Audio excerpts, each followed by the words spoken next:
Leviticus Chapter 1. The Lord called to Moses from the tabernacle and said to him, "Give the following instructions to the Israelites. Whenever you present offerings to the Lord, you must bring animals from your flocks and herds. If your sacrifice for a whole burnt offering is from the herd, bring a bull with no physical defects to the entrance of the tabernacle, so it will be accepted by the Lord. Lay your hand on its head, so the Lord will accept it as your substitute, thus making atonement for you. Then slaughter the animal in the Lord's presence, and Aaron's sons, the priests, will present the blood by sprinkling it against the sides of the altar that stands in front of the tabernacle. When the animal has been skinned and cut into pieces, the sons of Aaron, the priest, will build a wood fire on the altar. Aaron's sons will then put the pieces of the animal, including its head and fat, on the wood fire. But the internal organs and legs must first be washed with water. Then the priest will burn the entire sacrifice on the altar. It is a whole burnt offering made by fire, very pleasing to the Lord. If your sacrifice for a whole burnt offering is from the flock, bring a male sheep or goat with no physical defects. Slaughter the animal on the north side of the altar in the Lord's presence. Aaron's sons, the priests, will sprinkle its blood against the sides of the altar.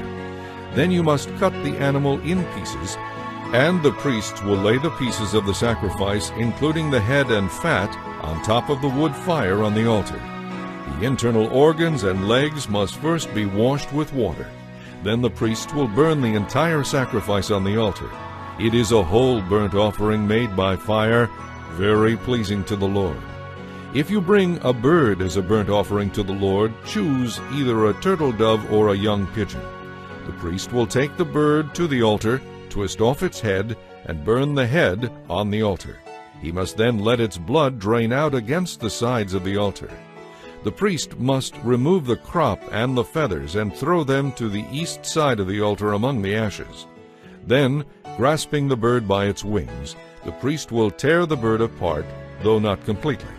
Then he will burn it on top of the wood fire on the altar.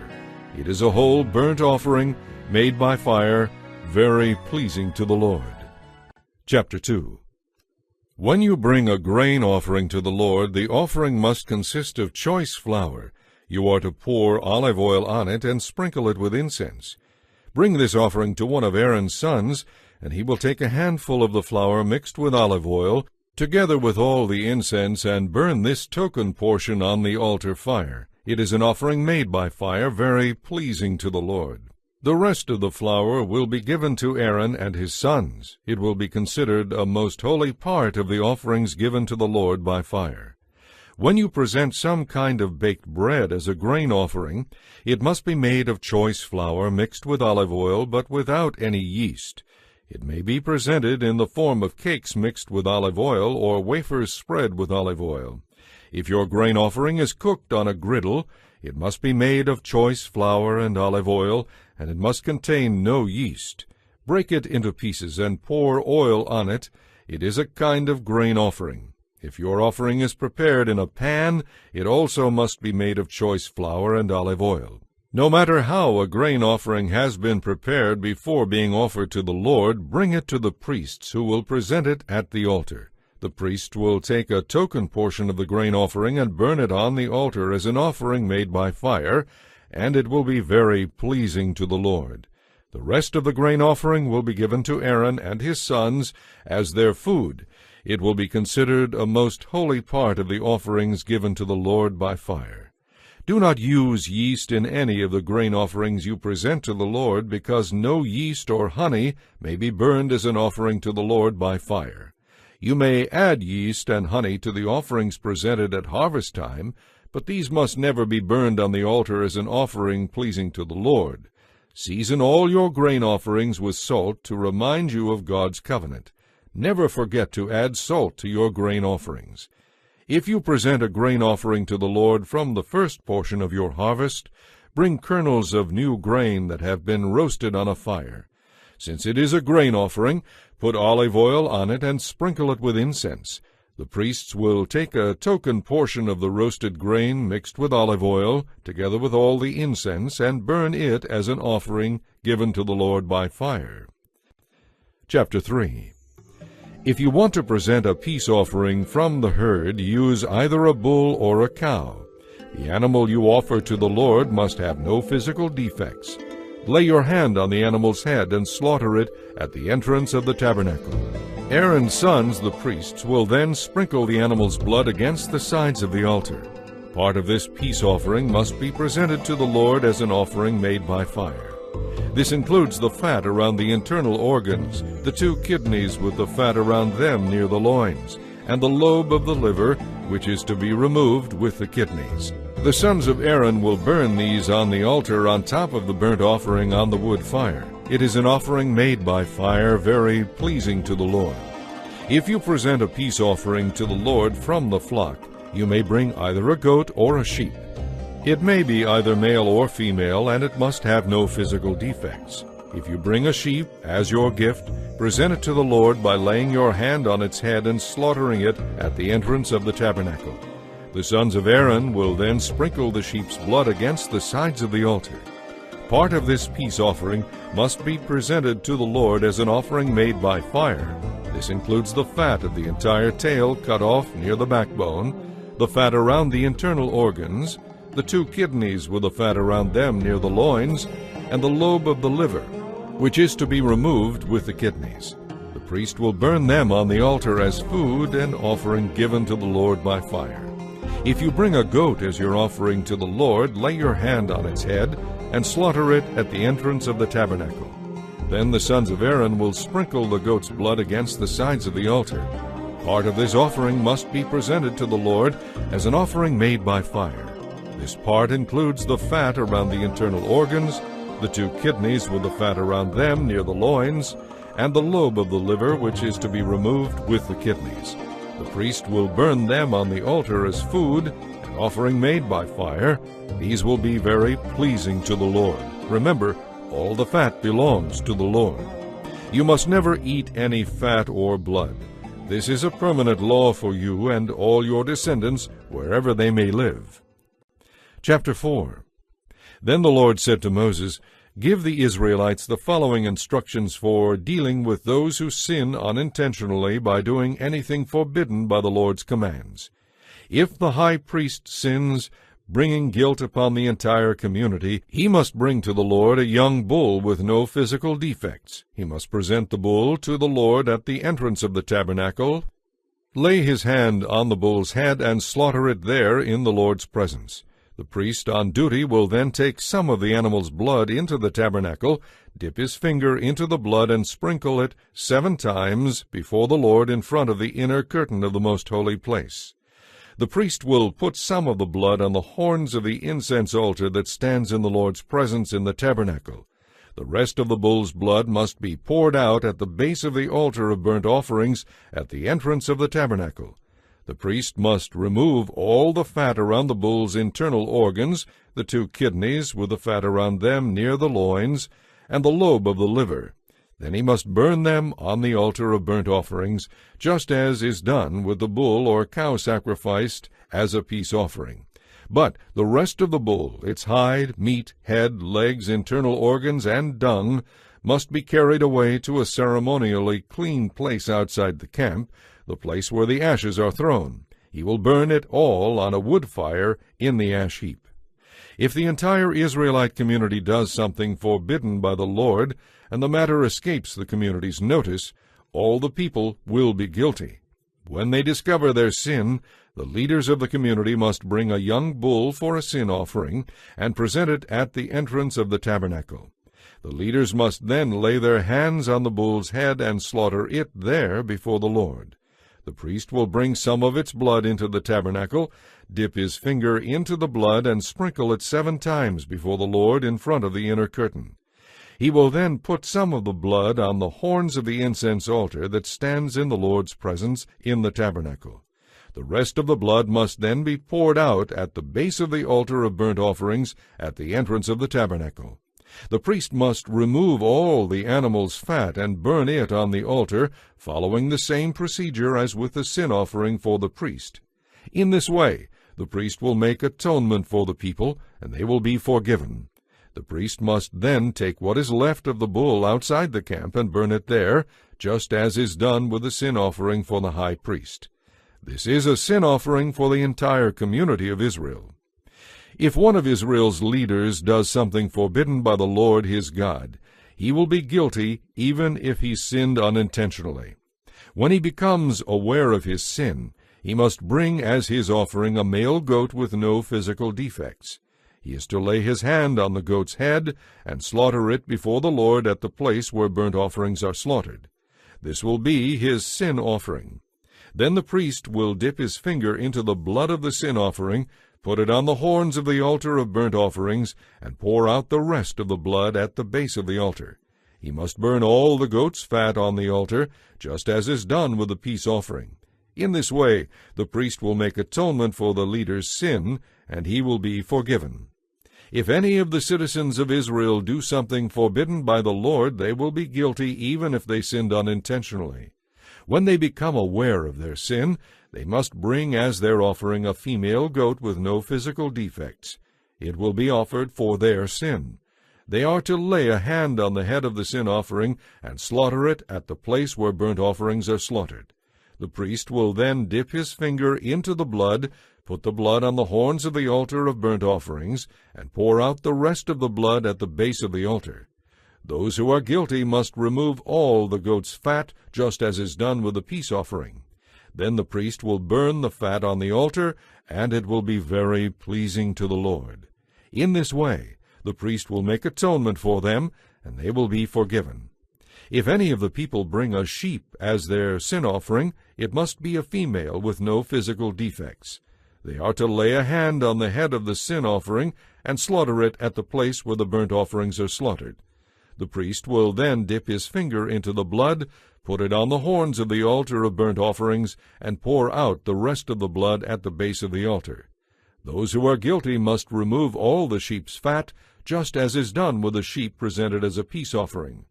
Then the priest will burn the fat on the altar on top of the offerings given to the Lord by fire. In this way the priest will make atonement for them, and they will be forgiven. Chapter 5. If any of the people are called to testify about something they have witnessed, but they refuse to testify, they will be held responsible and be subject to punishment. Or if they touch something that is ceremonially unclean, such as the dead body of an animal that is ceremonially unclean, whether a wild animal, a domesticated animal, or an animal that scurries along the ground, they will be considered ceremonially unclean and guilty, even if they are unaware of their defilement. Or if they come into contact with any source of human defilement, even if they don't realize they have been defiled, they will be considered guilty as soon as they become aware of it. Or if they make a rash vow of any kind, whether its purpose is for good or bad, they will be considered guilty even if they were not fully aware of what they were doing at the time. When all of the people become aware of their guilt in any of these ways, they must confess their sin and bring to the Lord as their penalty a female from the flock, either a sheep or a goat. This will be a sin offering to remove their sin, and the priest will make atonement for them. If any of them cannot afford to bring a sheep, they must bring to the Lord 2 young turtle doves or 2 young pigeons as the penalty for their sin. One of the birds will be a sin offering, and the other will be a burnt offering. They must bring them to the priest, who will offer one of the birds as the sin offering. The priest will wring its neck, but without severing its head from the body. Then he will sprinkle some of the blood of the sin offering against the sides of the altar, and the rest will be drained out at the base of the altar. The priest will offer the second bird as a whole burnt offering, following all the procedures that have been prescribed. In this way, the priest will make atonement for those who are guilty, and they will be forgiven.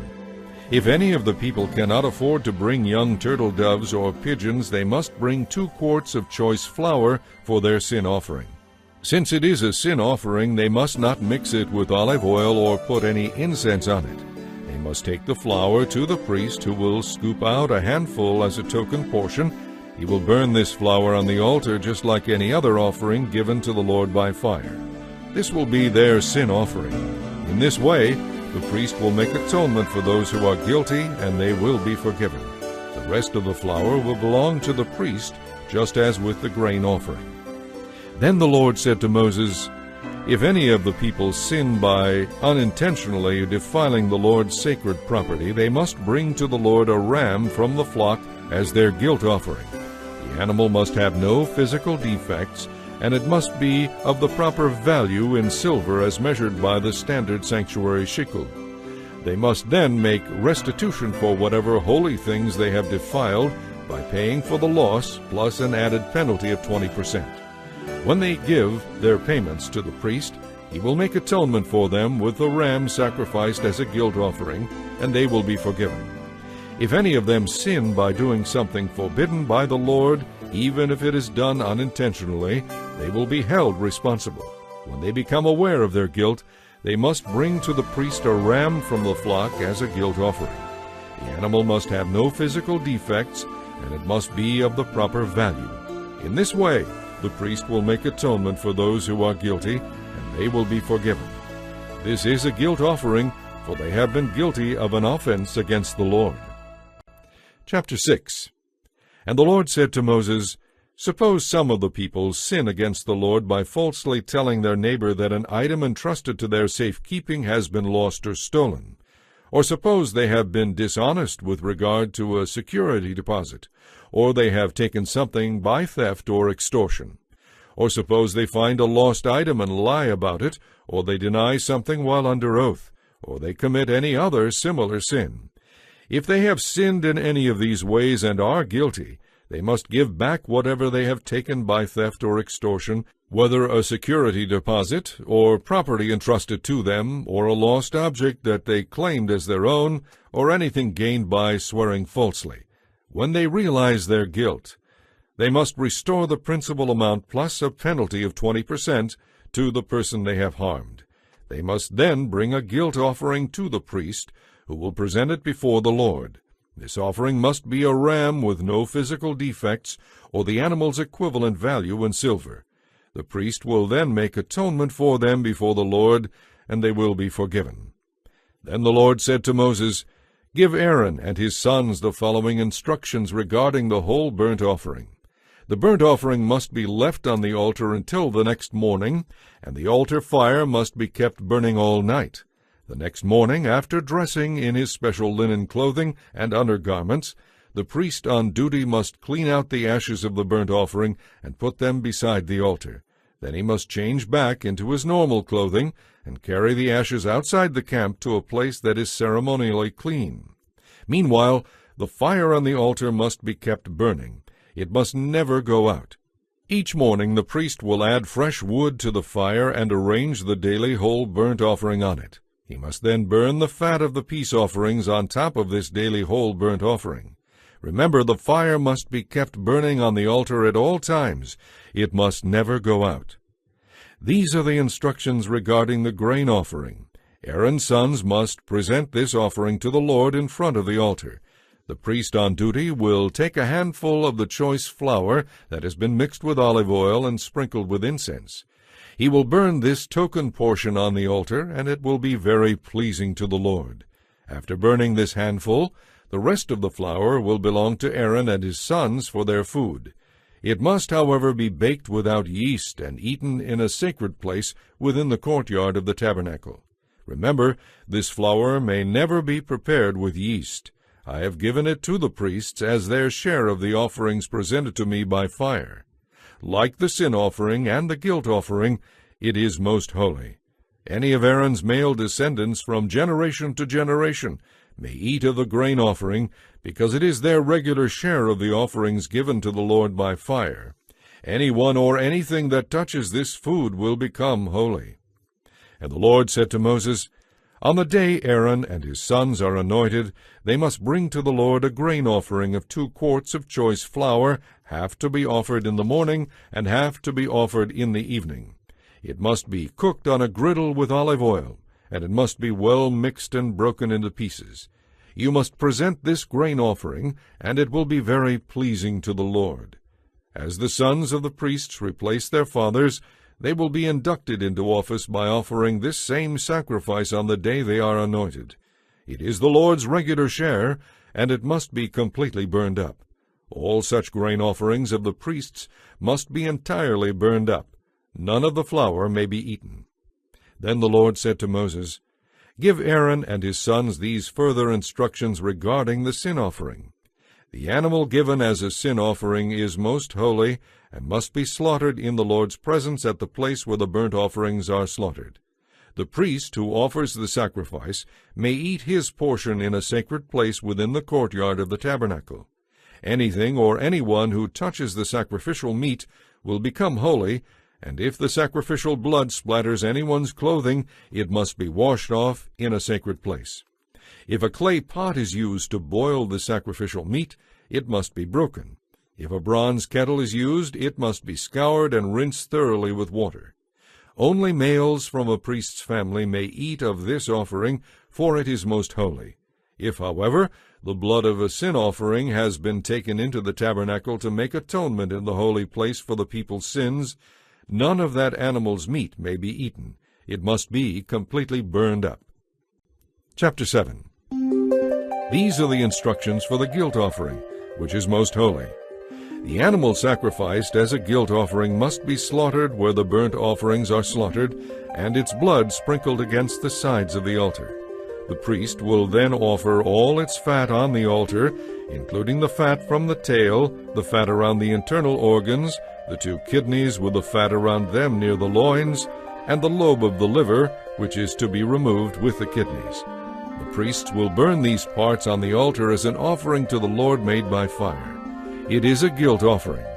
All males from a priest's family may eat the meat, and it must be eaten in a sacred place, for it is most holy. For both the sin offering and the guilt offering, the meat of the sacrificed animal belongs to the priest in charge of the atonement ceremony. In the case of the whole burnt offering, the hide of the sacrificed animal also belongs to the priest.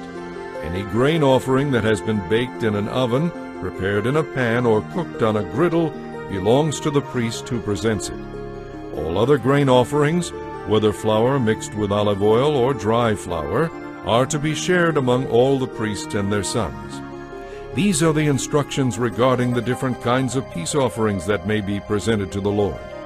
If you present your peace offering as a thanksgiving offering, the usual animal sacrifice must be accompanied by various kinds of bread, loaves, wafers, and cakes, all made without yeast and soaked with olive oil.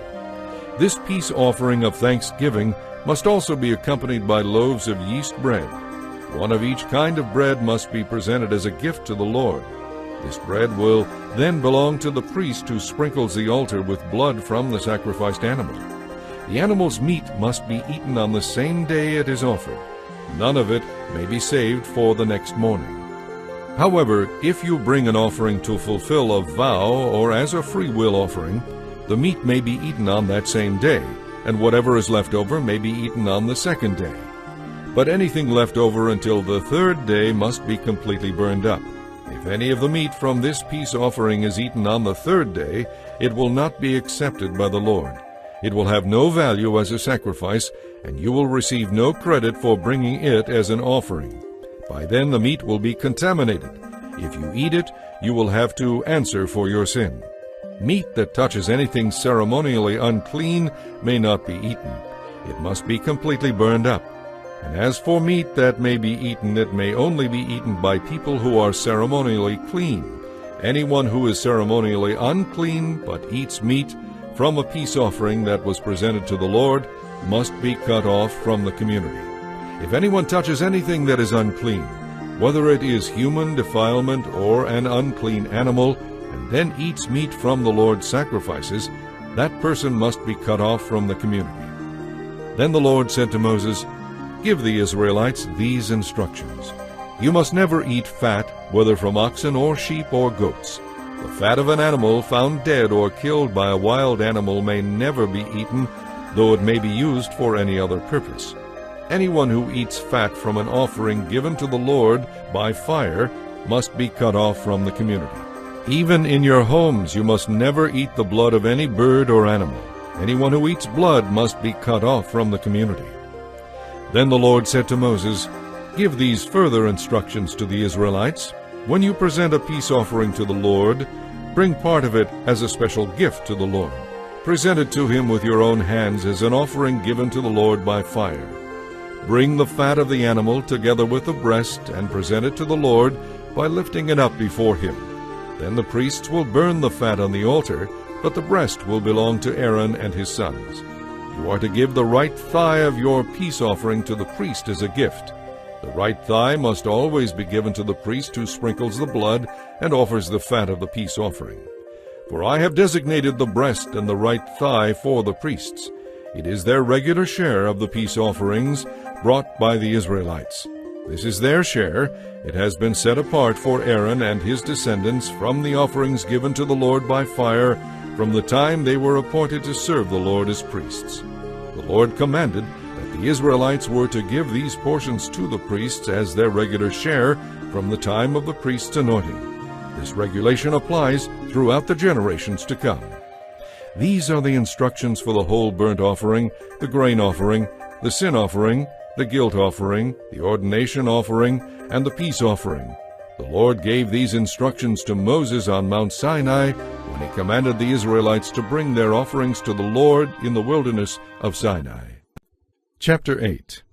The Lord said to Moses, Now bring Aaron and his sons along with their special clothing, the anointing oil, the bull of the sin offering, the 2 rams, and the basket of unleavened bread to the entrance of the tabernacle. Then call the entire community of Israel to meet you there. So Moses followed the Lord's instructions, and all the people assembled at the tabernacle entrance. Moses announced to them, The Lord has commanded what I am now going to do. Then he presented Aaron and his sons and washed them with water. He clothed Aaron with the embroidered tunic and tied the sash around his waist. He dressed him in the robe of the ephod, along with the ephod itself, and attached the ephod with its decorative sash. Then Moses placed the chest piece on Aaron, and put the Urim and the Thummim inside it. He placed on Aaron's head the turban with the gold medallion at its front, just as the Lord had commanded him. Then Moses took the anointing oil and anointed the tabernacle and everything in it, thus making them holy. He sprinkled the altar 7 times, anointing it, and all its utensils, and the wash basin, and its pedestal, making them holy. Then he poured some of the anointing oil on Aaron's head, thus anointing him and making him holy for his work. Next Moses presented Aaron's sons, and clothed them in their embroidered tunics, their sashes, and their turbans, just as the Lord had commanded him. Then Moses brought in the bull for the sin offering, and Aaron and his sons laid their hands on its head as Moses slaughtered it. Moses took some of the blood, and with his finger he put it on the 4 horns of the altar to purify it. He poured out the rest of the blood at the base of the altar. In this way he set the altar apart as holy, and made atonement for it. He took all the fat around the internal organs, the lobe of the liver, and the 2 kidneys and their fat, and he burned them all on the altar. The rest of the bull, including its hide, meat, and dung, was burned outside the camp, just as the Lord had commanded Moses. Then Moses presented the ram to the Lord for the whole burnt offering, and Aaron and his sons laid their hands on its head as Moses slaughtered it. Then Moses took the ram's blood and sprinkled it against the sides of the altar. Next he cut the ram into pieces and burned the head, some of its pieces, and the fat on the altar. After washing the internal organs and the legs with water, Moses burned the entire ram on the altar as a whole burnt offering. It was an offering given to the Lord by fire, very pleasing to the Lord. All this was done just as the Lord had commanded Moses.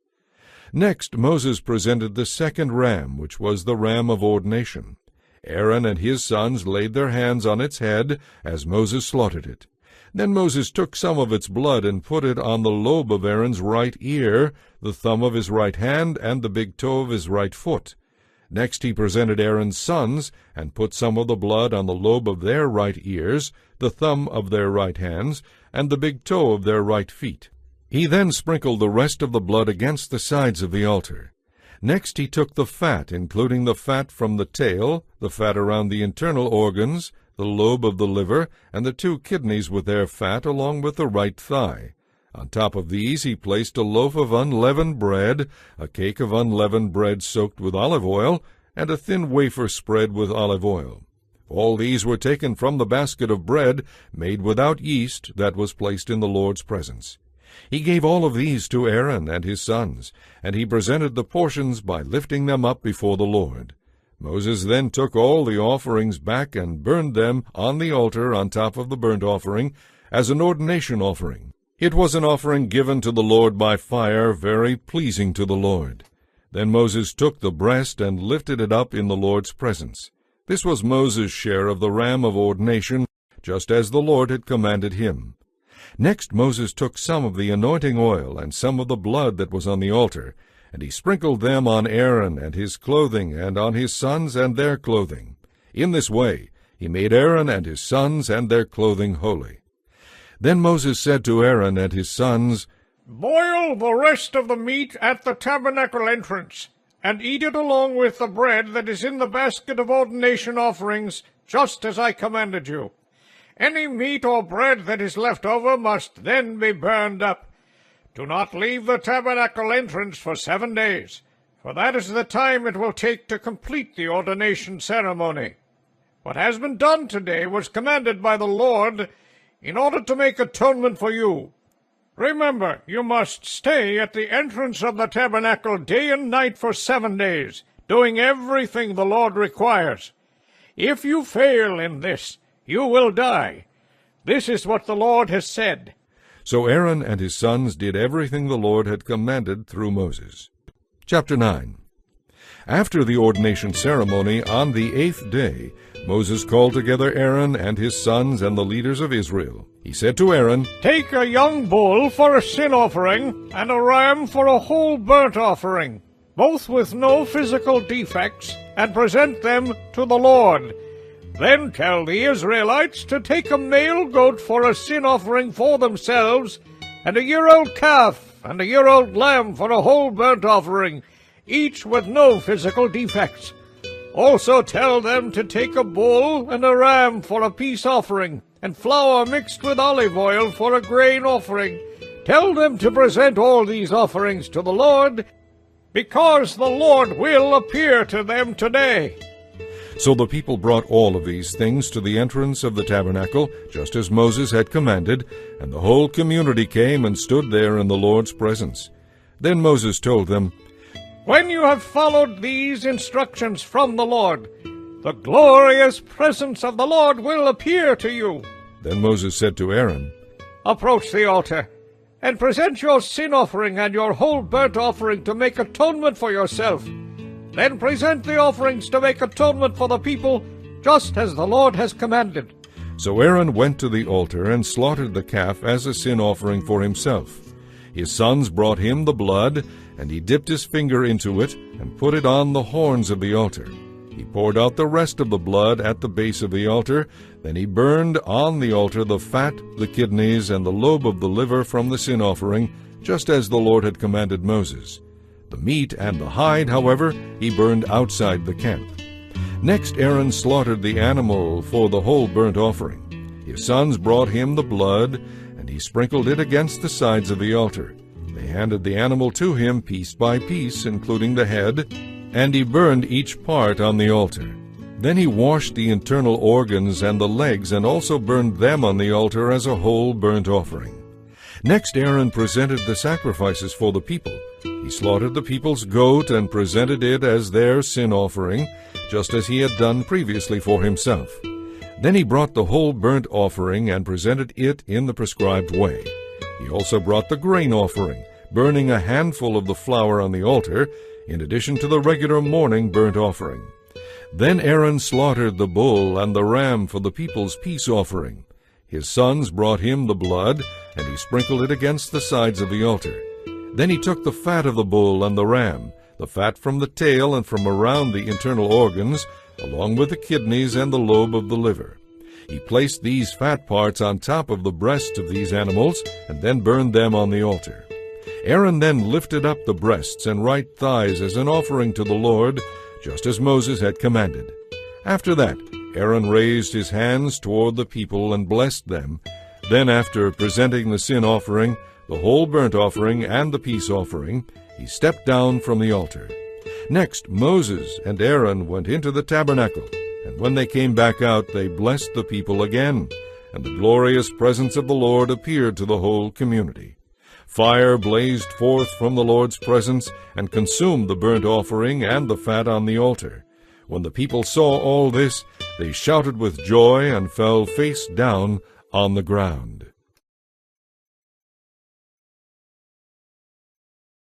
Chapter 10. Aaron's sons Nadab and Abihu put coals of fire in their incense burners and sprinkled incense over it. In this way they disobeyed the Lord by burning before him a different kind of fire than he had commanded. So fire blazed forth from the Lord's presence and burned them up, and they died there before the Lord. Then Moses said to Aaron, This is what the Lord meant when he said, I will show myself holy among those who are near me. I will be glorified before all the people. And Aaron was silent. Then Moses called for Mishael and Elzaphan, Aaron's cousins, the sons of Aaron's uncle Uzziel. He said to them, Come and carry the bodies of your relatives away from the sanctuary to a place outside the camp.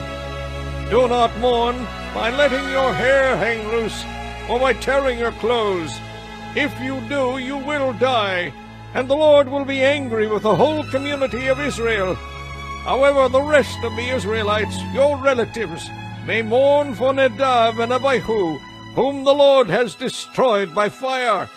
But you are not to leave the entrance of the tabernacle under penalty of death, for the anointing oil of the Lord is upon you. So they did as Moses commanded. Then the Lord said to Aaron, You and your descendants must never drink wine or any other alcoholic drink before going into the tabernacle. If you do, you will die. This is a permanent law for you, and it must be kept by all future generations. You are to distinguish between what is holy and what is ordinary, what is ceremonially unclean and what is clean. And you must teach the Israelites all the laws that the Lord has given through Moses. Then Moses said to Aaron and his remaining sons, Eleazar and Ithamar, Take what is left of the grain offering after the handful has been presented to the Lord by fire. Make sure there is no yeast in it, and eat it beside the altar, for it is most holy. It must be eaten in a sacred place, for it has been given to you and your descendants as your regular share of the offerings given to the Lord by fire. These are the commands I have been given, but the breast and thigh that were lifted up may be eaten in any place that is ceremonially clean. These parts have been given to you and to your sons and daughters as your regular share of the peace offerings presented by the people of Israel. The thigh and breast that are lifted up must be lifted up to the Lord, along with the fat of the offerings given by fire. Then they will belong to you and your descendants forever, just as the Lord has commanded.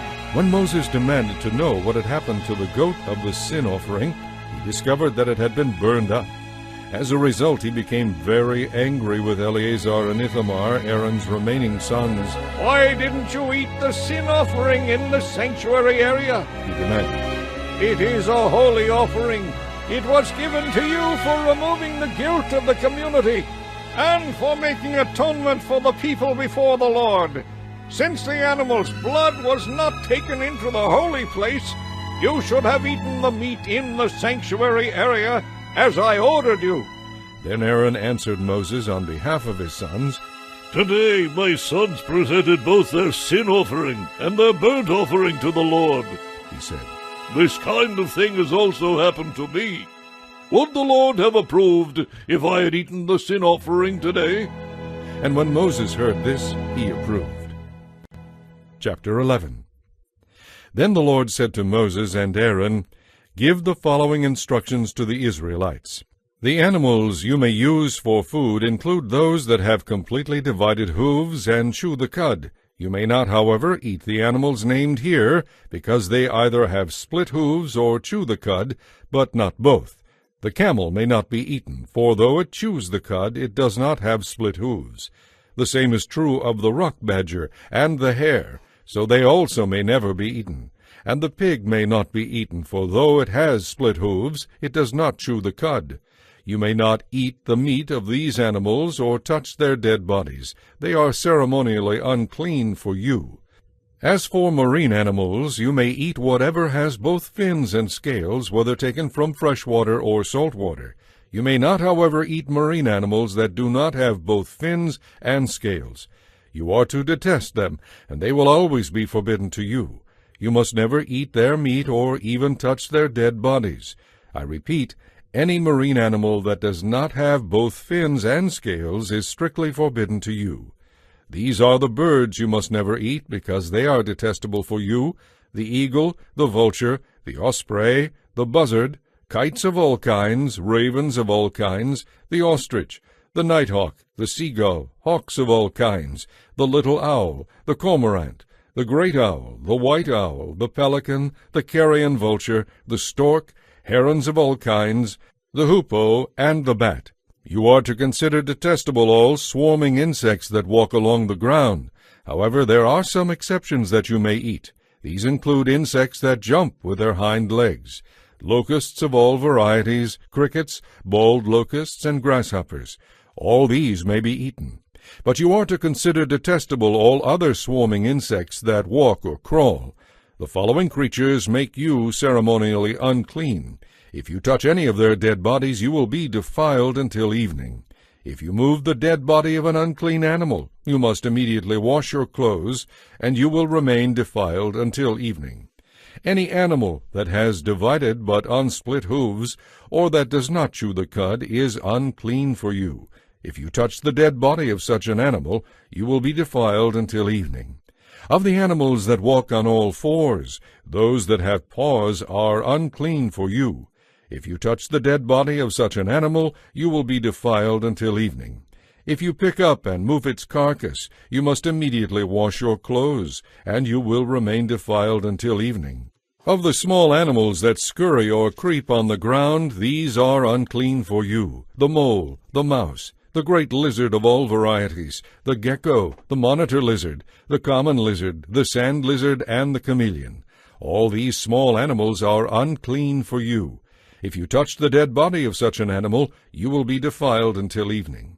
If such an animal dies and falls on something, that object, whatever its use, will be unclean. This is true whether the object is made of wood, cloth, leather, or sackcloth. It must be put into water, and it will remain defiled until evening. After that, it will be ceremonially clean and may be used again. If such an animal dies and falls into a clay pot, everything in the pot will be defiled, and the pot must be smashed. If the water used to cleanse an unclean object touches any food, all of that food will be defiled. And any beverage that is in such an unclean container will be defiled. Any object on which the dead body of such an animal falls will be defiled. If it is a clay oven or cooking pot, it must be smashed to pieces. It has become defiled, and it will remain that way. However, if the dead body of such an animal falls into a spring or a cistern, the water will still be clean, but anyone who removes the dead body will be defiled.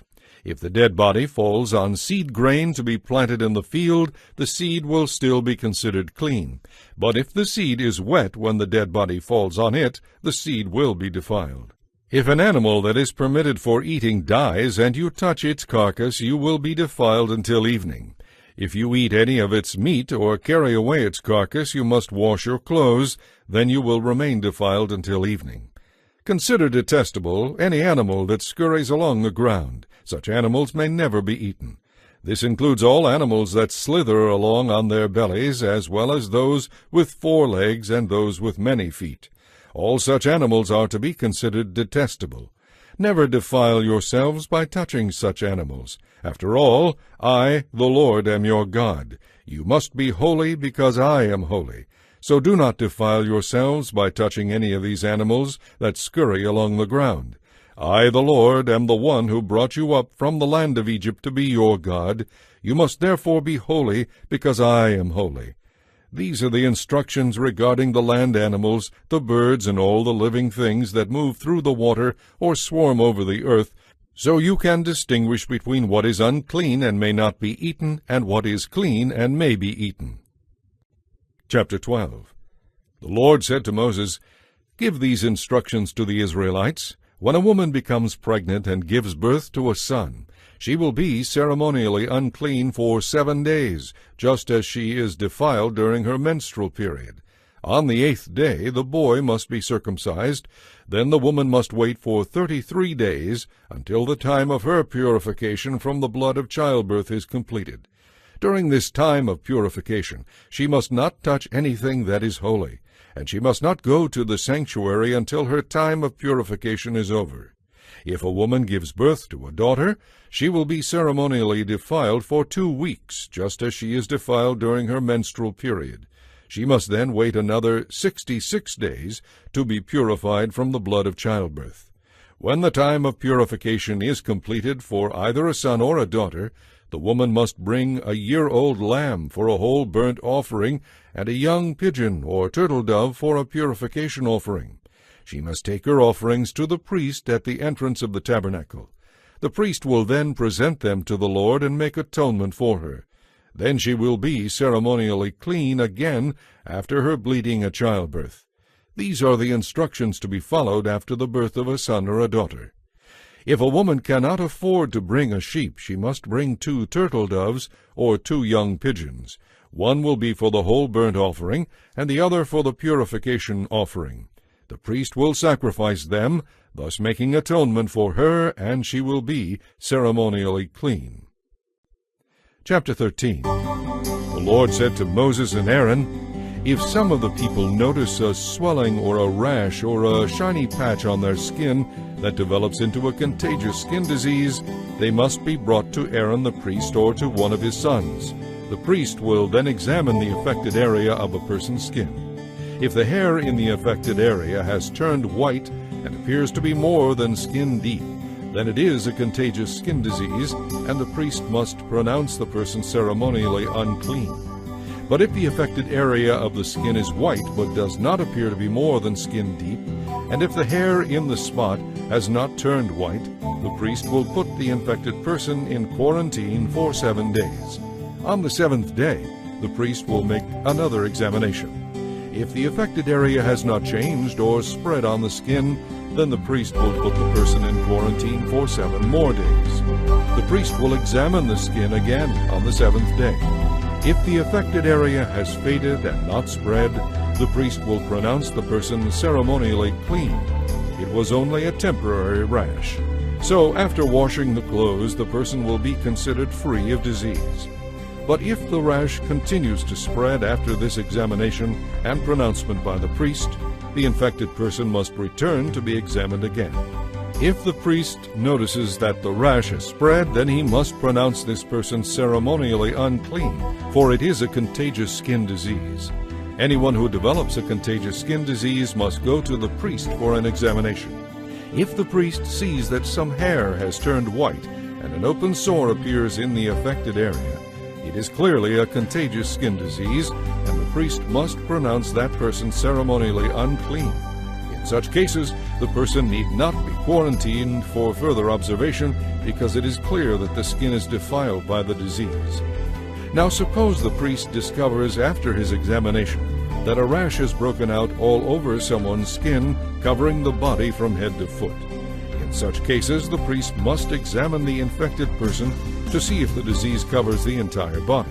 If it does, he will pronounce the person ceremonially clean because the skin has turned completely white.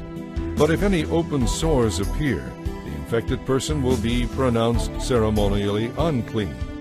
The priest must make this pronouncement as soon as he sees an open sore, because open sores indicate the presence of a contagious skin disease. However, if the open sores heal and turn white like the rest of the skin, the person must return to the priest. If after another examination, the affected areas have been indeed turned completely white, then the priest will pronounce the person ceremonially clean. If anyone has had a boil on the skin that has started to heal, but a white swelling or a reddish white spot remains in its place, that person must go to the priest to be examined. If the priest finds the disease to be more than skin deep, and if the hair in the affected area has turned white, then the priest must pronounce the person ceremonially unclean. It is a contagious skin disease that has broken out in the boil. But if the priest sees that there is no white hair in the affected area, and if it doesn't appear to be more than skin deep and has faded, then the priest is to put the person in quarantine for 7 days. If during that time the affected area spreads on the skin, the priest must pronounce the person ceremonially unclean because it is a contagious skin disease.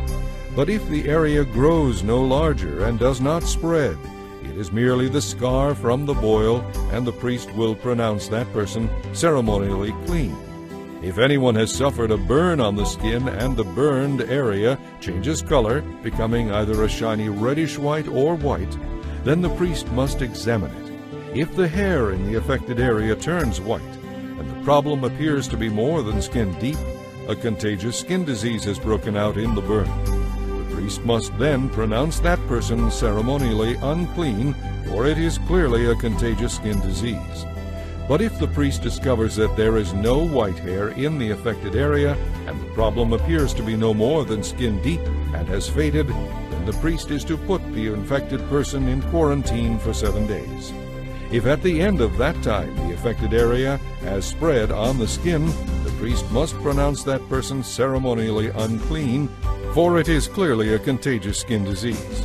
But if the affected area has not moved or spread on the skin and has faded, it is simply a scar from the burn.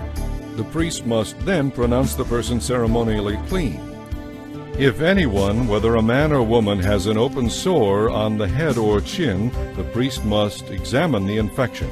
If it appears to be more than skin deep and fine yellow hair is found in the affected area, the priest must pronounce the infected person ceremonially unclean.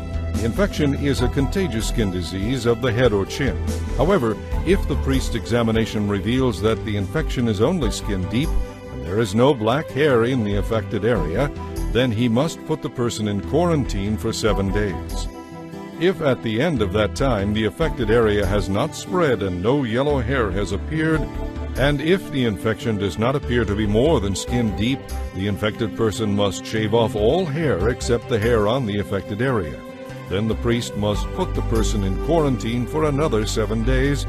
He will examine the infection again on the 7th day. If it has not spread and appears to be no more than skin deep, the priest must pronounce that person ceremonially clean. After washing clothes, that person will be clean. But if the infection begins to spread after the person is pronounced clean, the priest must do another examination. If the infection has spread, he must pronounce the infected person ceremonially unclean even without checking for yellow hair. But if it appears that the infection has stopped spreading and black hair has grown in the affected area, then the infection has healed. The priest will then pronounce the infected person ceremonially clean. If anyone, whether a man or a woman, has shiny white patches on the skin, the priest must examine the affected area. If the patch is only a pale white, this is a harmless skin rash and the person is ceremonially clean. If a man loses his hair and his head becomes bald, he is still ceremonially clean. And if he loses hair on his forehead, he simply has a bald forehead, he is still clean. However, if a reddish-white infection appears on the front or the back of his head, this is a contagious skin disease. The priest must examine him, and if he finds swelling around the reddish-white sore, the man is infected with a contagious skin disease and is unclean. The priest must pronounce him ceremonially unclean because of the infection. Those who suffer from any contagious skin disease must tear their clothing and allow their hair to hang loose. Then, as they go from place to place, they must cover their mouth and call out, "Unclean, unclean." As long as the disease lasts, they will be ceremonially unclean and must live in isolation outside the camp. Now suppose an infectious mildew contaminates some woolen or linen clothing, some woolen or linen fabric, the hide of an animal, or anything made of leather. If the affected area in the clothing, the animal hide, the fabric, or the leather has turned bright green or a reddish color, it is contaminated with an infectious mildew and must be taken to the priest to be examined. After examining the affected spot, the priest will put it away for 7 days. On the 7th day, the priest must inspect it again. If the affected area has spread, the material is clearly contaminated by an infectious mildew and is unclean. The priest must burn the linen or wool clothing or the piece of leather because it has been contaminated by an infectious mildew. It must be completely destroyed by fire. But if the priest examines it again and the affected spot has not spread in the clothing, the fabric, or the leather, the priest will order the contaminated object to be washed and then isolated for 7 more days. Then the priest must inspect the object again. If he sees that the affected area has not changed appearance after being washed, even if it did not spread, the object is defiled. It must be completely burned, whether it is contaminated on the inside or outside. But if the priest sees that the affected area has faded after being washed, he is to cut the spot from the clothing, the fabric, or the leather. If the spot reappears at a later time, however, the mildew is clearly spreading and the contaminated object must be burned up.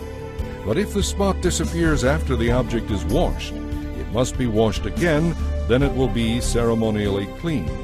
These are the instructions for dealing with infectious mildew in woolen or linen clothing or fabric, or in anything made of leather. This is how the priest will determine whether these things are ceremonially clean or unclean. Chapter 14. And the Lord said to Moses, "The following instructions must be followed by those seeking purification from a contagious skin disease. Those who have been healed must be brought to the priest, who will examine them at a place outside the camp.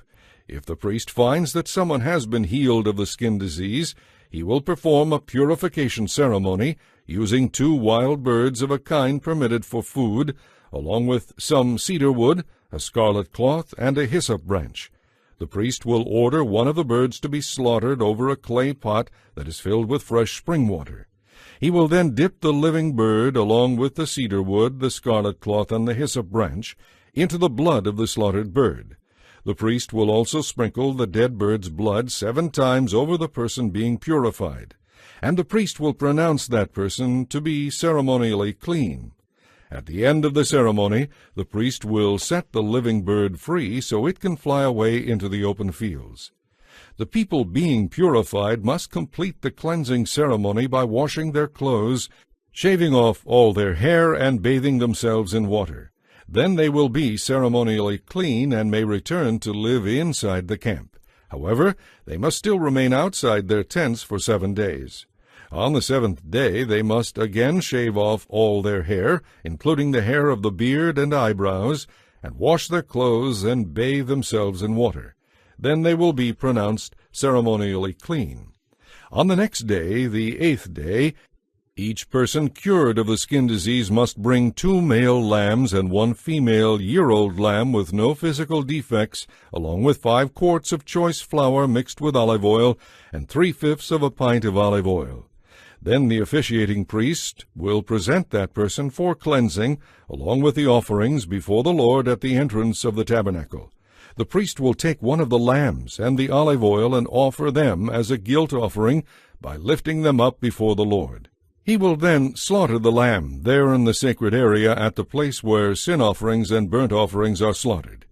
As with the sin offering, the guilt offering will be given to the priest. It is a most holy offering. The priest will then take some of the blood from the guilt offering and put it on the tip of the healed person's right ear, on the thumb of the right hand, and on the big toe of the right foot. Then the priest will pour some of the olive oil into the palm of his own left hand. He will dip his right finger into the oil and sprinkle it 7 times before the Lord. The priest will then put some of the oil remaining in his left hand on the tip of the healed person's right ear, on the thumb of the right hand, and on the big toe of the right foot, in addition to the blood of the guilt offering. The oil remaining in the priest's hand will then be poured over the healed person's head. In this way, the priest will make atonement before the Lord for the person being cleansed. Then the priest must offer the sin offering and again perform the atonement ceremony for the person cured of the skin disease. After that, the priest will slaughter the whole burnt offering and offer it on the altar along with the grain offering. In this way, the priest will make atonement for the person being cleansed, and the healed person will be ceremonially clean. But anyone who cannot afford 2 lambs must bring 1 male lamb for a guilt offering, along with 2 quarts of choice flour mixed with olive oil as a grain offering, and 3/5 of a pint of olive oil. The guilt offering will be presented by lifting it up, thus making atonement for the person being cleansed. The person being cleansed must also bring 2 turtle doves or 2 young pigeons, whichever the person can afford. One of the pair must be used for a sin offering, and the other for a whole burnt offering. On the 8th day, the person being cleansed must bring the offerings to the priest for the cleansing ceremony to be performed in the Lord's presence at the tabernacle entrance. The priest will take the lamb for the guilt offering, along with the olive oil, and lift them up before the Lord as an offering to him. Then the priest will slaughter the lamb for the guilt offering, and put some of its blood on the tip of the person's right ear, on the thumb of the right hand, and on the big toe of the right foot. The priest will also pour some of the olive oil into the palm of his own left hand. He will dip his right finger into the oil, and sprinkle some of it 7 times before the Lord. The priest will then put some of the olive oil from his hand on the lobe of the person's right ear, on the thumb of the right hand, and on the big toe of the right foot, in addition to the blood of the guilt offering. The oil that is still in the priest's hand will then be poured over the person's head. In this way, the priest will make atonement for the person being cleansed. Then the priest will offer the 2 turtle doves or the 2 young pigeons, whichever the person was able to afford. One of them is for a sin offering, and the other for a whole burnt offering to be presented along with the grain offering.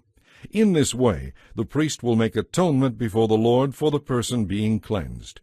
These are the instructions for cleansing those who have recovered from a contagious skin disease, but who cannot afford to bring the sacrifices normally required for the ceremony of cleansing. Then the Lord said to Moses and Aaron, "When you arrive in Canaan, the land I am giving you as an inheritance, I may contaminate some of your houses with an infectious mildew.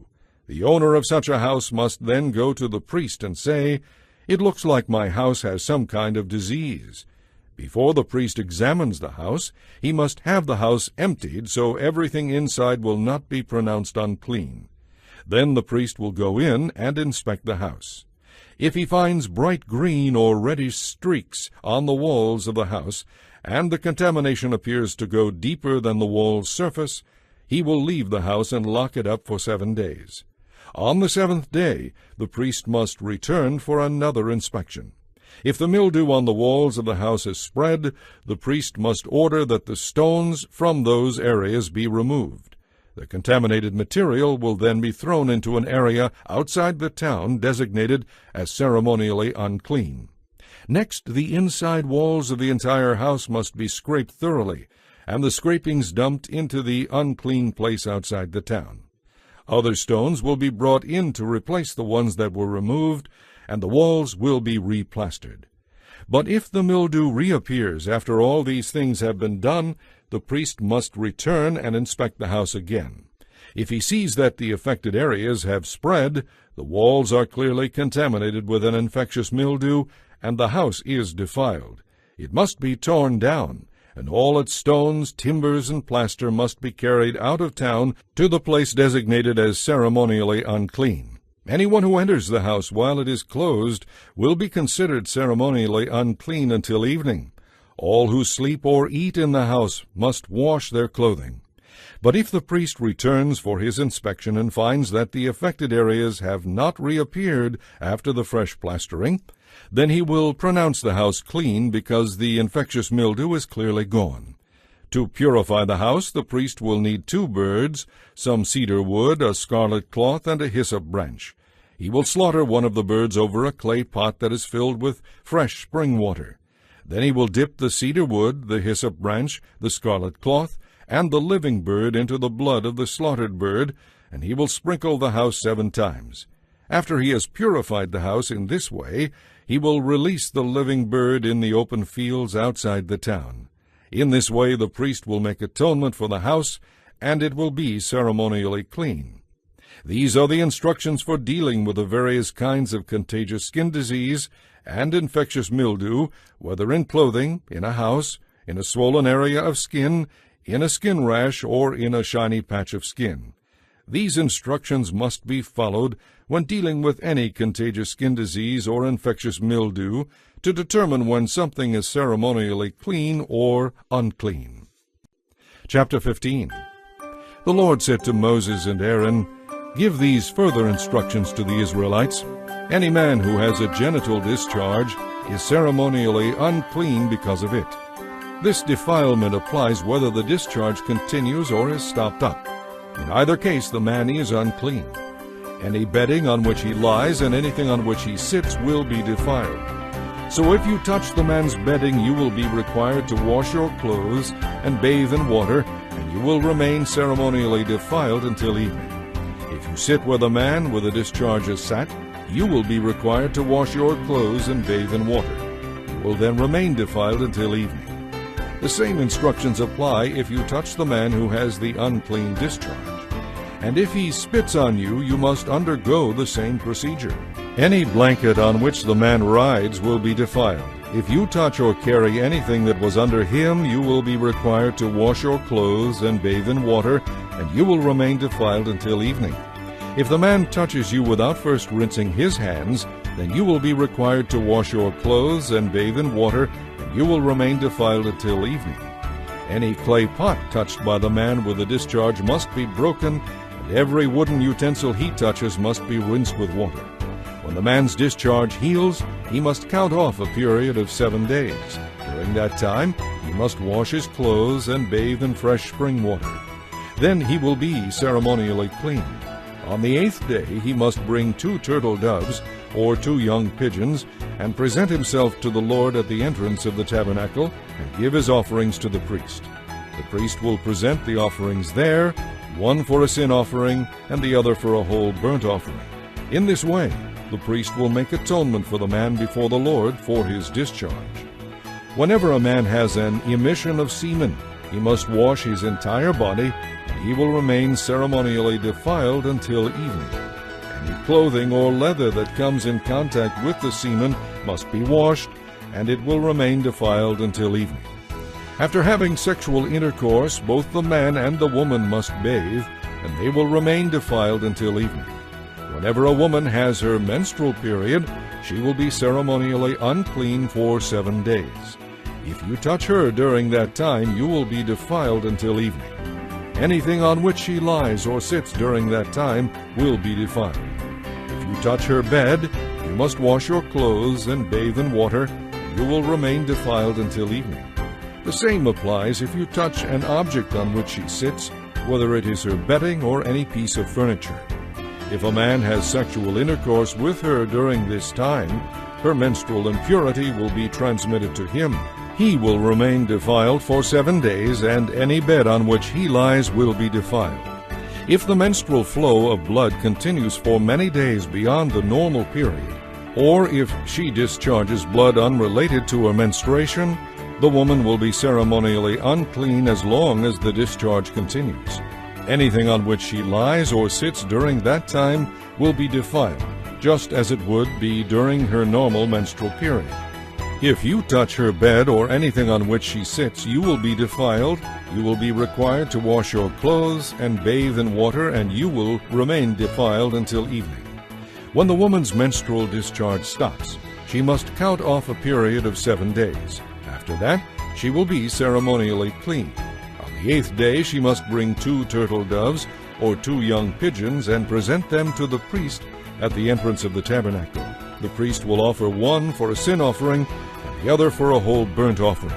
In this way, the priest will make atonement for her before the Lord for her menstrual discharge. In this way, you will keep the people of Israel separate from things that will defile them, so they will not die as a result of defiling my tabernacle that is right there among them.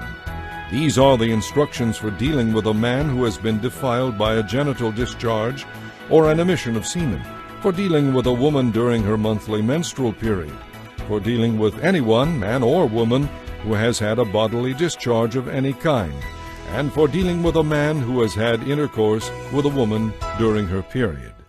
Chapter 16. The Lord spoke to Moses after the death of Aaron's 2 sons who died when they burned a different kind of fire than the Lord had commanded. The Lord said to Moses, "Warn your brother Aaron not to enter the most holy place behind the inner curtain whenever he chooses.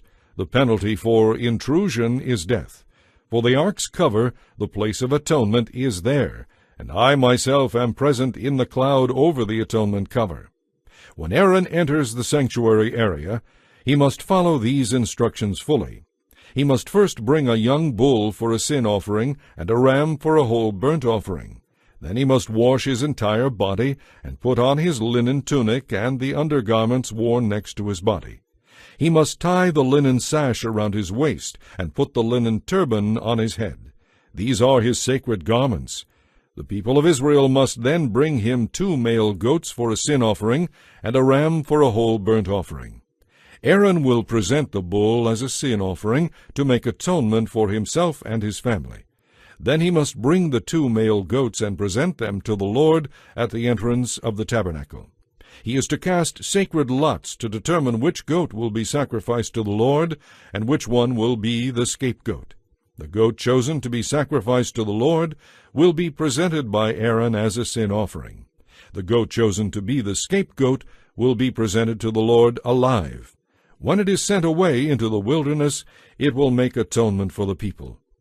Then Aaron will present the young bull as a sin offering for himself and his family. After he has slaughtered this bull for the sin offering, he will fill an incense burner with burning coals from the altar that stands before the Lord. Then, after filling both his hands with fragrant incense, he will carry the burner and incense behind the inner curtain. There, in the Lord's presence, he will put the incense on the burning coals so that a cloud of incense will rise over the ark's cover, the place of atonement, that rests on the ark of the covenant. If he follows these instructions, he will not die. Then he must dip his finger into the blood of the bull and sprinkle it on the front of the atonement cover, and then 7 times against the front of the ark. Then Aaron must slaughter the goat as a sin offering for the people, and bring its blood behind the inner curtain. There he will sprinkle the blood on the atonement cover and against the front of the ark, just as he did with the bull's blood. In this way he will make atonement for the most holy place, and he will do the same for the entire tabernacle, because of the defiling sin and rebellion of the Israelites.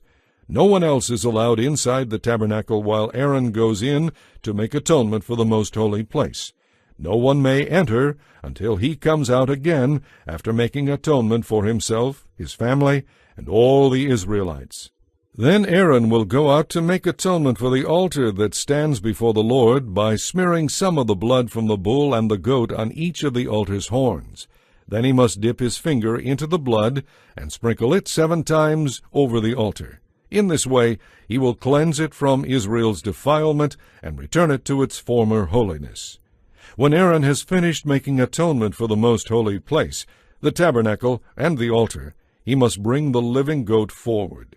He is to lay both of his hands on the goat's head and confess over it all the sins and rebellion of the Israelites. In this way he will lay the people's sins on the head of the goat. Then he will send it out into the wilderness, led by a man chosen for this task. After the man sets it free in the wilderness, the goat will carry all the people's sins upon itself into a desolate land.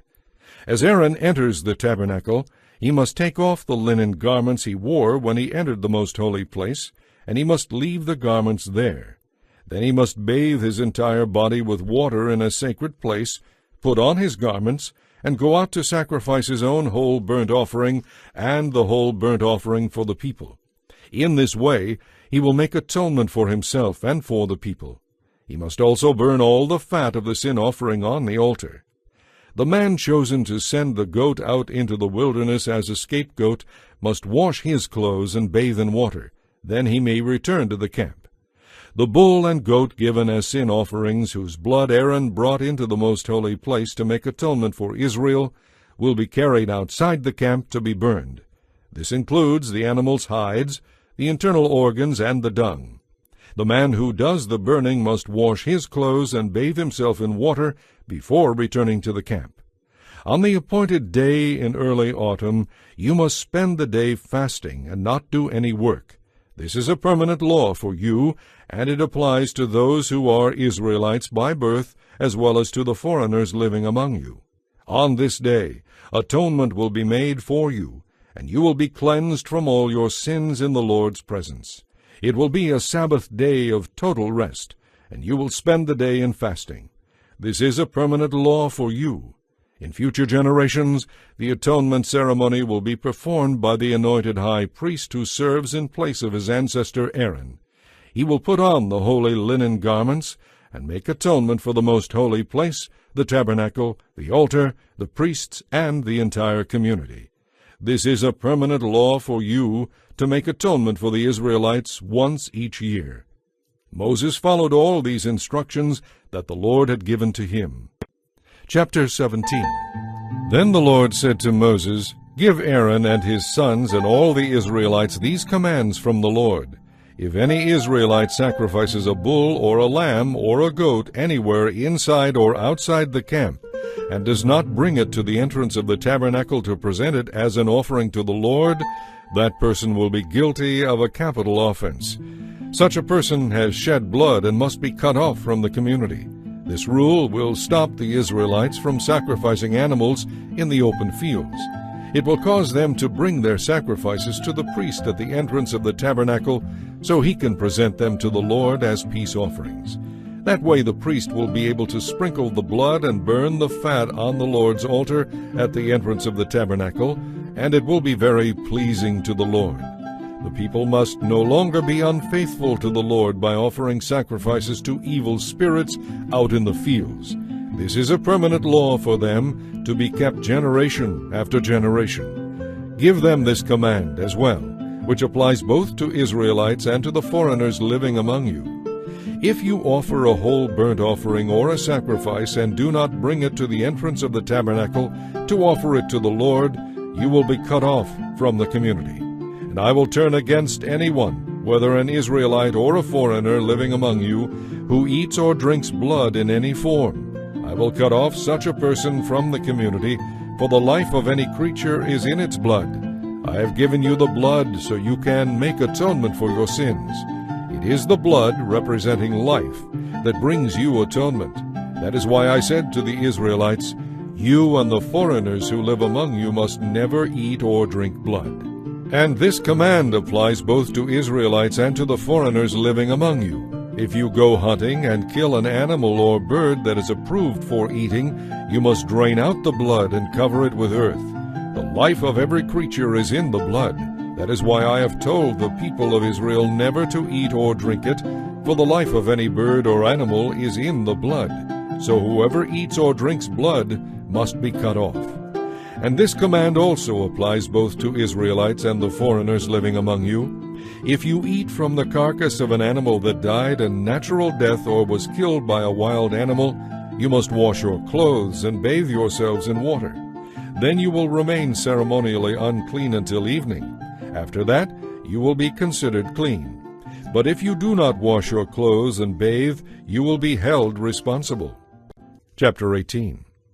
Then the Lord said to Moses, Say this to your people, the Israelites, I, the Lord, am your God. So do not act like the people in Egypt, where you used to live, or like the people of Canaan, where I am taking you. You must not imitate their way of life. You must obey all my regulations and be careful to keep my laws. For I, the Lord, am your God. If you obey my laws and regulations, you will find life through them. I am the Lord. You must never have sexual intercourse with a close relative, for I am the Lord. Do not violate your father by having sexual intercourse with your mother. She is your mother. You must never have intercourse with her. Do not have sexual intercourse with any of your father's wives, for this would violate your father. Do not have sexual intercourse with your sister or half-sister, whether she is your father's daughter or your mother's daughter, whether she was brought up in the same family or somewhere else. Do not have sexual intercourse with your granddaughter, whether your son's daughter or your daughter's daughter. That would violate you. Do not have sexual intercourse with the daughter of any of your father's wives. She is your half-sister. Do not have intercourse with your aunt, your father's sister, because she is your father's close relative. Do not have sexual intercourse with your aunt, your mother's sister, because she is your mother's close relative. And do not violate your uncle, your father's brother, by having sexual intercourse with his wife. She also is your aunt. Do not have sexual intercourse with your daughter-in-law. She is your son's wife. Do not have intercourse with your brother's wife. This would violate your brother. Do not have sexual intercourse with both a woman and her daughter, or marry both a woman and her granddaughter, whether her son's daughter or her daughter's daughter. They are close relatives, and to do this would be a horrible wickedness. Do not marry a woman and her sister, because they will be rivals. But if your wife dies, then it is all right to marry her sister. Do not violate a woman by having sexual intercourse with her during her period of menstrual impurity. Do not defile yourself by having sexual intercourse with your neighbor's wife. Do not give any of your children as a sacrifice to Moloch, for you must not profane the name of your God. I am the Lord. Do not practice homosexuality. It is a detestable sin. A man must never defile himself by having sexual intercourse with an animal, and a woman must never present herself to a male animal in order to have intercourse with it. This is a terrible perversion. Do not defile yourselves in any of these ways, because this is how the people I am expelling from the promised land have defiled themselves. As a result, the entire land has become defiled. That is why I am punishing the people who live there, and the land will soon vomit them out. You must strictly obey all of my laws and regulations, and you must not do any of these detestable things. This applies both to you who are Israelites by birth and to the foreigners living among you. All these detestable activities are practiced by the people of the land where I am taking you, and the land has become defiled. Do not give the land a reason to vomit you out for defiling it, as it will vomit out the people who live there now. Whoever does any of these detestable things will be cut off from the community of Israel. So be careful to obey my laws, and do not practice any of these detestable activities. Do not defile yourselves by doing any of them, for I, the Lord, am your God. Chapter 19. The Lord also said to Moses, Say this to the entire community of Israel, You must be holy, because I, the Lord your God, am holy. Each of you must show respect for your mother and father, and you must always observe my Sabbath days of rest, for I, the Lord, am your God. Do not put your trust in idols or make gods of metal for yourselves. I, the Lord, am your God. When you sacrifice a peace offering to the Lord, offer it properly, so it will be accepted on your behalf. You must eat it on the same day you offer it, or on the next day at the latest. Any leftovers that remain until the third day must be burned. If any of the offering is eaten on the third day, it will be contaminated, and I will not accept it. If you eat it on the third day, you will answer for the sin of profaning what is holy to the Lord, and must be cut off from the community. When you harvest your crops, do not harvest the grain along the edges of your fields, and do not pick up what the harvesters drop. It is the same with your grape crop. Do not strip every last bunch of grapes from the vines, and do not pick up the grapes that fall on the ground. Leave them for the poor and the foreigners who live among you, for I, the Lord, am your God. Do not steal, do not cheat one another, do not lie. Do not use my name to swear a falsehood and so profane the name of your God. I am the Lord. Do not cheat or rob anyone. Always pay your hired workers promptly. Show your fear of God by treating the deaf with respect, and by not taking advantage of the blind. I am the Lord. Always judge your neighbors fairly, neither favoring the poor nor showing deference to the rich. Do not spread slanderous gossip among your people. Do not try to get ahead at the cost of your neighbor's life, for I am the Lord. Do not nurse hatred in your heart for any of your relatives. Confront your neighbors directly, so you will not be held guilty for their crimes. Never seek revenge or bear a grudge against anyone, but love your neighbor as yourself. I am the Lord. You must obey all my laws. Do not breed your cattle with other kinds of animals. Do not plant your field with two kinds of seed. Do not wear clothing woven from two different kinds of fabric. If a man has sexual intercourse with a slave girl who is committed to become someone else's wife, compensation must be paid. But since she had not been freed at the time, the couple will not be put to death. The man, however, must bring a ram as a guilt offering and present it to the Lord at the entrance of the tabernacle. The priest will then make atonement for him before the Lord with the sacrificial ram of the guilt offering, and the man will be forgiven. When you enter the land and plant fruit trees, leave the fruit unharvested for the first 3 years, and consider it forbidden. In the 4th year the entire crop will be devoted to the Lord, as an outburst of praise. Finally, in the 5th year you may eat the fruit. In this way its yield will be increased. I, the Lord, am your God. Never eat meat that has not been drained of its blood. Do not practice fortune-telling or witchcraft. Do not trim off the hair on your temples or clip the edges of your beards. Never cut your bodies in mourning for the dead or mark your skin with tattoos, for I am the Lord. Do not defile your daughter by making her a prostitute, or the land will be filled with promiscuity and detestable wickedness. Keep my Sabbath days of rest, and show reverence toward my sanctuary, for I am the Lord. Do not rely on mediums and psychics, for you will be defiled by them.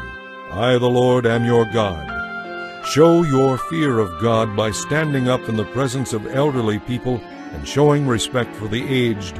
I am the Lord. Do not exploit the foreigners who live in your land.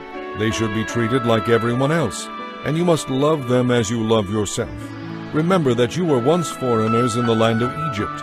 I, the Lord, am your God. Do not use dishonest standards when measuring length, weight, or volume. Your scales and weights must be accurate. Your containers for measuring dry goods or liquids must be accurate. I, the Lord, am your God, who brought you out of the land of Egypt. You must be careful to obey all of my laws and regulations, for I am the Lord. Chapter 20. The Lord said to Moses, Give the Israelites these instructions which apply to those who are Israelites by birth, as well as to the foreigners living among you. If any among them devote their children as burnt offerings to Molech, they must be stoned to death by people of the community. I myself will turn against them and cut them off from the community, because they have defiled my sanctuary and profaned my holy name by giving their children to Molech. And if the people of the community ignore this offering of children to Molech and refuse to execute the guilty parents, then I myself will turn against them and cut them off from the community, along with all those who commit prostitution by worshipping Molech.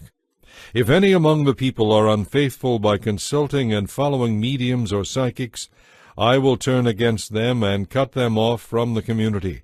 So set yourselves apart to be holy, for I, the Lord, am your God. Keep all my laws and obey them, for I am the Lord who makes you holy. All who curse their father or mother must be put to death. They are guilty of a capital offense. If a man commits adultery with another man's wife, both the man and the woman must be put to death. If a man has intercourse with his father's wife, both the man and the woman must die, for they are guilty of a capital offense. If a man has intercourse with his daughter-in-law, both must be put to death. They have acted contrary to nature and are guilty of a capital offense. The penalty for homosexual acts is death to both parties. They have committed a detestable act and are guilty of a capital offense. If a man has intercourse with both a woman and her mother, such an act is terribly wicked. All 3 of them must be burned to death to wipe out such wickedness from among you. If a man has sexual intercourse with an animal, he must be put to death, and the animal must be killed. If a woman approaches a male animal to have intercourse with it, she and the animal must both be put to death. Both must die, for they are guilty of a capital offense. If a man has sexual intercourse with his sister, the daughter of either his father or his mother, it is a terrible disgrace. Both of them must be publicly cut off from the community. Since the man has had intercourse with his sister, he will suffer the consequences of his guilt. If a man has intercourse with a woman suffering from a hemorrhage, both of them must be cut off from the community, because he exposed the source of her flow, and she allowed him to do it. If a man has sexual intercourse with his aunt, whether his mother's sister or his father's sister, he has violated a close relative. Both parties are guilty of a capital offense. If a man has intercourse with his uncle's wife, he has violated his uncle. Both the man and woman involved are guilty of a capital offense and will die childless. If a man marries his brother's wife, it is an act of impurity. He has violated his brother, and the guilty couple will remain childless. You must carefully obey all my laws and regulations, otherwise the land to which I am bringing you will vomit you out. Do not live by the customs of the people whom I will expel before you. It is because they do these terrible things that I detest them so much. But I have promised that you will inherit their land, a land flowing with milk and honey. I, the Lord, am your God, who has set you apart from all other people. You must therefore make a distinction between ceremonially clean and unclean animals, and between clean and unclean birds. You must not defile yourselves by eating any animal or bird or creeping creature that I have forbidden.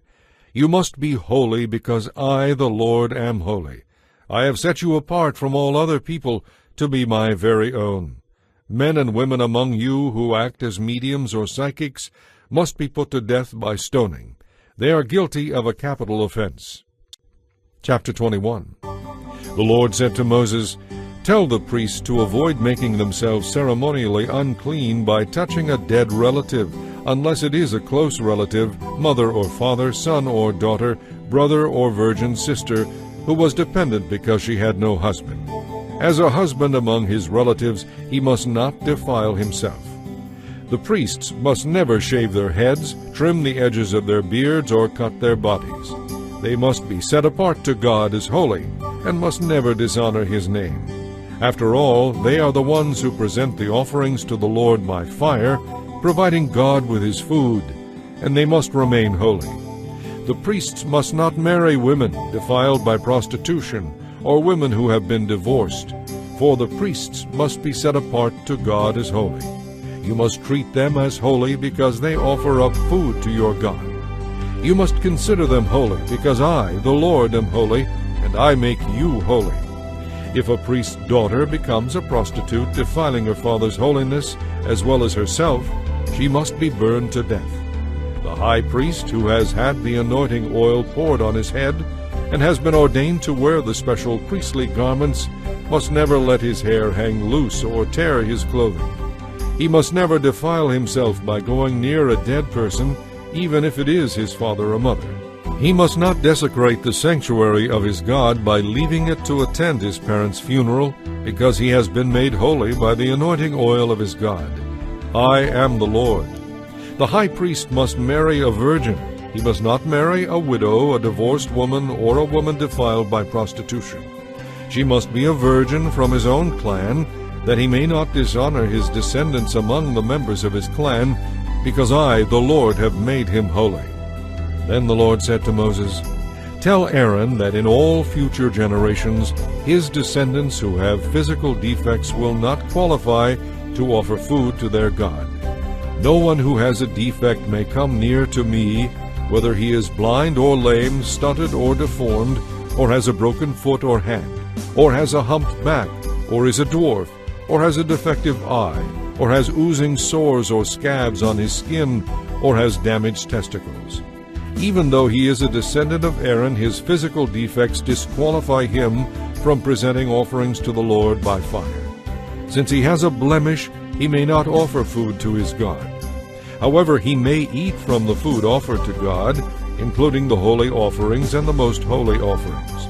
Yet because of his physical defects, he must never go behind the inner curtain or come near the altar, for this would desecrate my holy places. I am the Lord who makes them holy. So Moses gave these instructions to Aaron and his sons and to all the Israelites. Chapter 22. The Lord said to Moses, Tell Aaron and his sons to treat the sacred gifts that the Israelites set apart for me with great care, so that they do not profane my holy name. I am the Lord. Remind them that if any of their descendants are ceremonially unclean when they approach the sacred food presented by the Israelites, they must be cut off from my presence. I am the Lord. If any of the priests have a contagious skin disease or any kind of discharge that makes them ceremonially unclean, They may not eat the sacred offerings until they have been pronounced clean. If any of the priests become unclean by touching a corpse, or are defiled by an emission of semen, or by touching a creeping creature that is unclean, or by touching someone who is ceremonially unclean for any reason, they will remain defiled until evening. They must not eat any of the sacred offerings until they have purified their bodies with water. When the sun goes down, they will be clean again, and may eat the sacred offerings. After all, this food has been set aside for them. The priest may never eat an animal that has died a natural death or has been torn apart by wild animals, for this would defile them. I am the Lord. Warn all the priests to follow these instructions carefully, otherwise they will be subject to punishment and die for violating them. I am the Lord who makes them holy. No one outside a priest's family may ever eat the sacred offerings, even if the person lives in a priest's home or is one of his hired servants. However, if the priest buys slaves with his own money, they may eat of his food. And if his slaves have children, they also may share his food. If a priest's daughter marries someone outside the priestly family, she may no longer eat the sacred offerings. But if she becomes a widow or is divorced and has no children to support her, and she returns to live in her father's home, she may eat her father's food again. But other than these exceptions, only members of the priest's families are allowed to eat the sacred offerings. Anyone who eats the sacred offerings without realizing it must pay the priest for the amount eaten, plus an added penalty of 20%. No one may defile the sacred offerings brought to the Lord by the Israelites by allowing unauthorized people to eat them. The negligent priest would bring guilt upon the people and require them to pay compensation. I am the Lord who makes them holy. And the Lord said to Moses, Give Aaron and his sons and all the Israelites these instructions, which apply to those who are Israelites by birth, as well as to the foreigners living among you. If you offer a whole burnt offering to the Lord, whether to fulfill a vow or as a freewill offering, it will be accepted only if it is a male animal with no physical defects. It may be either a bull, a ram, or a male goat. Do not bring an animal with physical defects, because it won't be accepted on your behalf.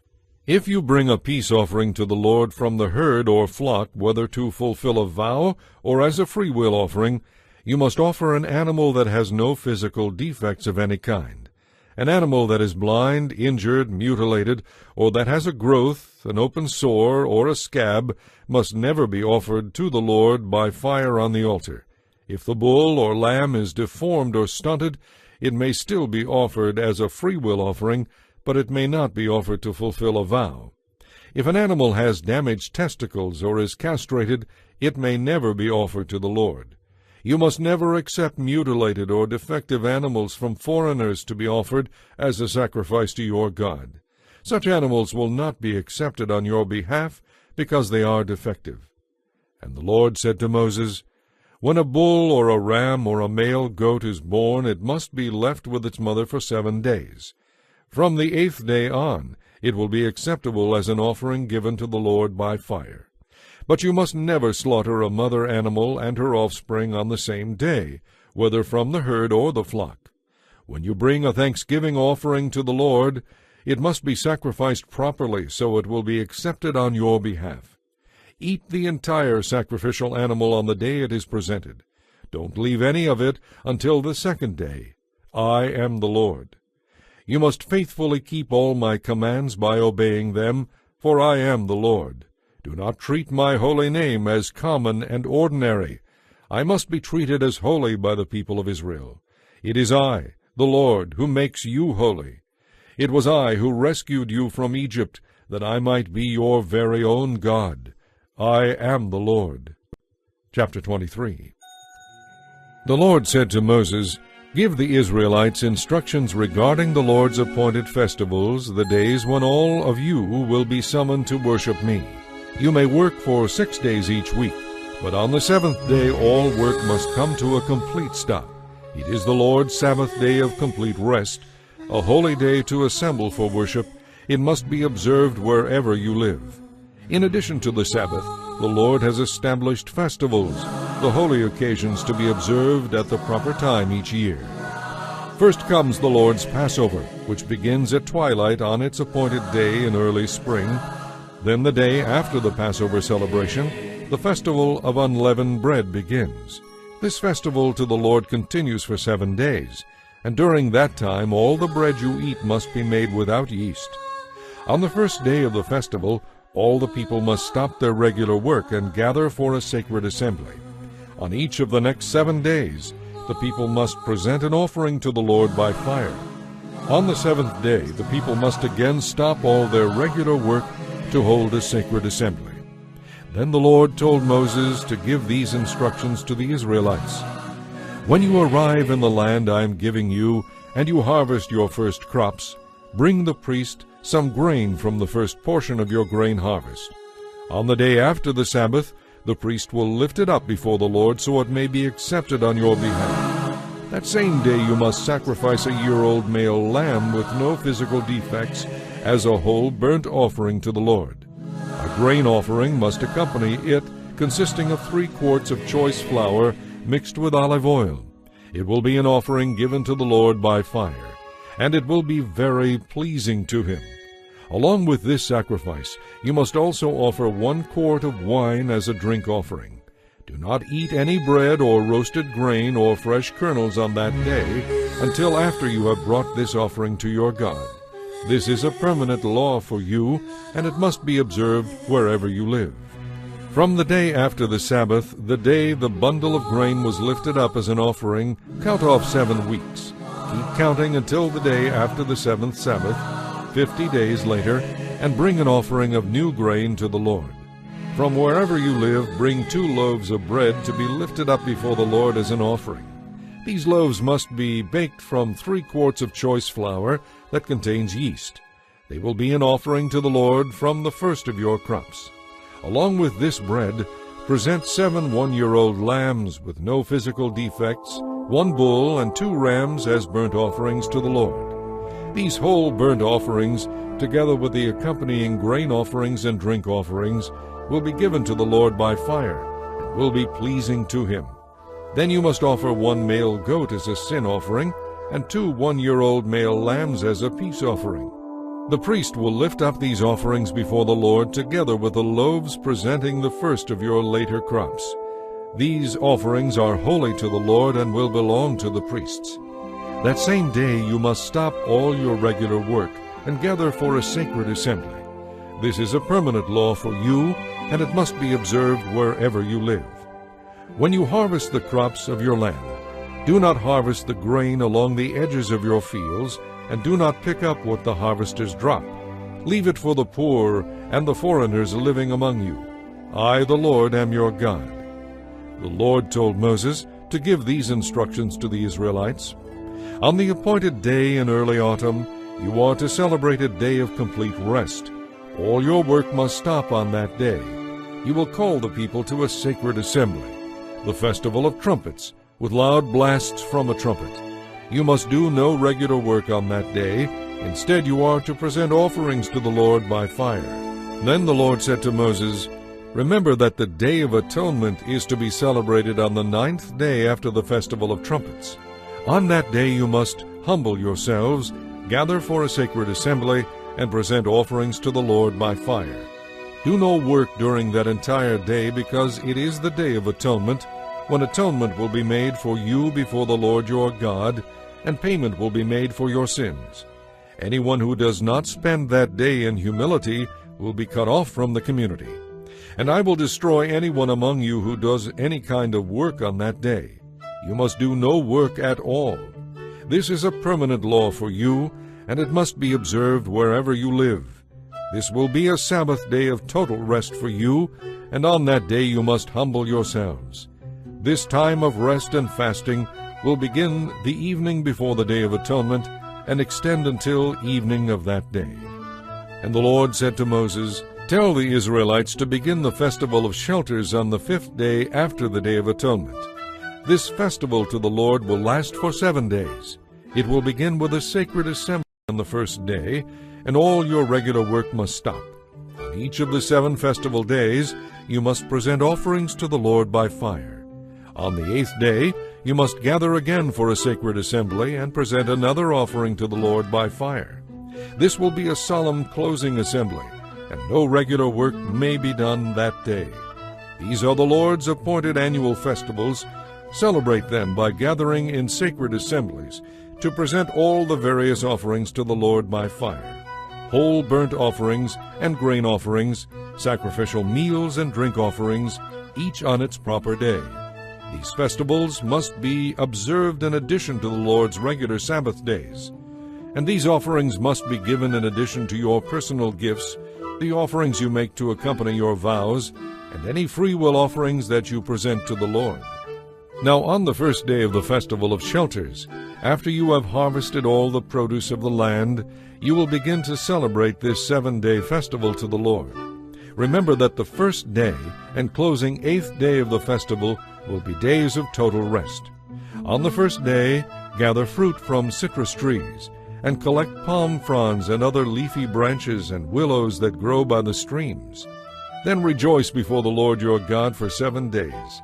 You must observe this 7-day festival to the Lord every year. This is a permanent law for you, and it must be kept by all future generations. During the 7 festival days, all of you who are Israelites by birth must live in shelters. This will remind each new generation of Israelites that their ancestors had to live in shelters when I rescued them from the land of Egypt. I, the Lord, am your God. So Moses gave these instructions regarding the annual festivals of the Lord to the Israelites. Chapter 24. The Lord said to Moses, "Command the people of Israel to provide you with pure olive oil for the lampstand, so it can be kept burning continually. Aaron will set it up outside the inner curtain of the most holy place in the tabernacle, and must arrange to have the lamps tended continually from evening until morning before the Lord. This is a permanent law for you, and it must be kept by all future generations. The lamps on the pure gold lampstand must be tended continually in the Lord's presence. You must bake 12 loaves of bread from choice flour, using 3 quarts of flour for each loaf. Place the bread in the Lord's presence on the pure gold table, and arrange the loaves in 2 rows, with 6 in each row. Sprinkle some pure frankincense near each row. It will serve as a token offering to be burned in place of the bread, as an offering given to the Lord by fire. Every Sabbath day this bread must be laid out before the Lord on behalf of the Israelites as a continual part of the covenant. Loaves of bread belong to Aaron and his male descendants, who must eat them in a sacred place, for they represent a most holy portion of the offerings given to the Lord by fire. One day a man who had an Israelite mother and an Egyptian father got into a fight with one of the Israelite men. During the fight, this son of an Israelite woman blasphemed the Lord's name, so the man was brought to Moses for judgment. His mother's name was Shelomith. She was the daughter of Debrai of the tribe of Dan. They put the man in custody until the Lord's will in the matter should become clear. Then the Lord said to Moses, "Take the blasphemer outside the camp and tell all those who heard him to lay their hands on his head. Then let the entire community stone him to death. Say to the people of Israel, those who blaspheme God will suffer the consequences of their guilt and be punished. Anyone who blasphemes the Lord's name must be stoned to death by the whole community of Israel. Any Israelite or foreigner among you who blasphemes the Lord's name will surely die. Anyone who takes another person's life must be put to death. Anyone who kills another person's animal must pay it back in full, a live animal for the animal that was killed. Anyone who injures another person must be dealt with according to the injury inflicted, fracture for fracture, eye for eye, tooth for tooth. Whatever anyone does to hurt another person must be paid back in kind. Whoever kills an animal must make full restitution, but whoever kills another person must be put to death. These same regulations apply to Israelites by birth and foreigners who live among you. I, the Lord, am your God." After Moses gave all these instructions to the Israelites, they led the blasphemer outside the camp and stoned him to death, just as the Lord had commanded Moses. Chapter 25. While Moses was on Mount Sinai, the Lord said to him, "Give these instructions to the Israelites. When you have entered the land I am giving you as an inheritance, the land itself must observe a Sabbath to the Lord every 7th year. For 6 years you may plant your fields and prune your vineyards and harvest your crops. But during the 7th year the land will enjoy a Sabbath year of rest to the Lord. Do not plant your crops or prune your vineyards during that entire year. And don't store away the crops that grow naturally, or process the grapes that grow on your unpruned vines. The land is to have a year of total rest. But you, your male and female slaves, your hired servants, and any foreigners who live with you may eat the produce that grows naturally during the Sabbath year. And your livestock and the wild animals will also be allowed to eat of the land's bounty. In addition, you must count off 7 Sabbath years, 7 years times 7, adding up to 49 years in all. Then on the Day of Atonement of the 50th year, blow the trumpets loud and long throughout the land. This year will be set apart as holy, a time to proclaim release for all who live there. It will be a jubilee year for you, when each of you returns to the lands that belong to your ancestors and rejoins your clan. Yes, the 50th year will be a jubilee for you. During that year do not plant any seeds or store away any of the crops that grow naturally, and do not process the grapes that grow on your unpruned vines.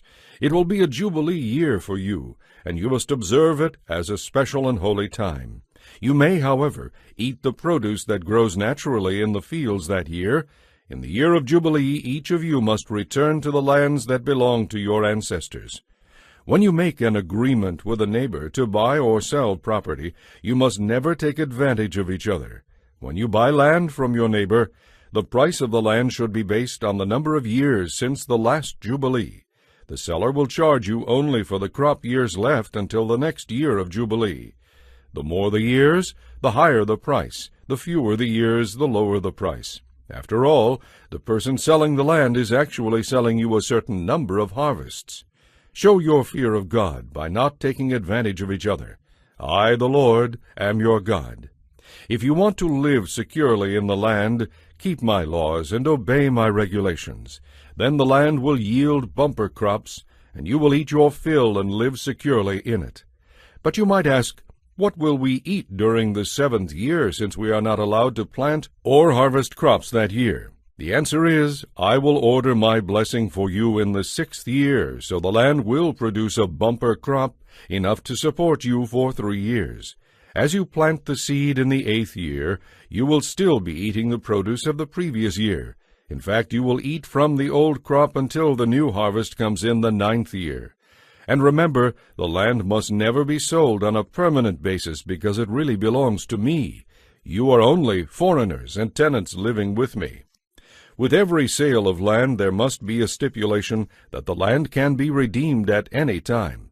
If any of your Israelite relatives go bankrupt and are forced to sell some inherited land, then a close relative, a kinsman redeemer, may buy it back for them.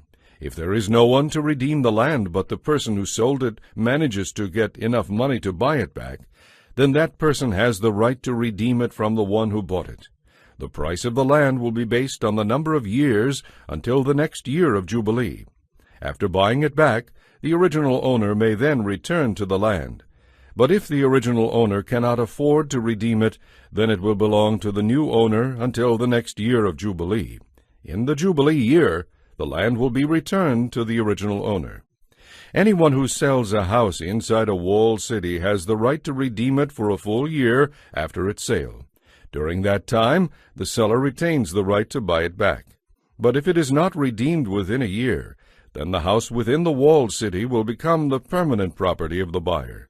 It will not be returned to the original owner in the year of Jubilee. But a house in a village, a settlement without fortified walls, will be treated like property in the open fields. Such a house may be redeemed at any time, and must be returned to the original owner in the year of Jubilee. The Levites always have the right to redeem any house they have sold within the cities belonging to them.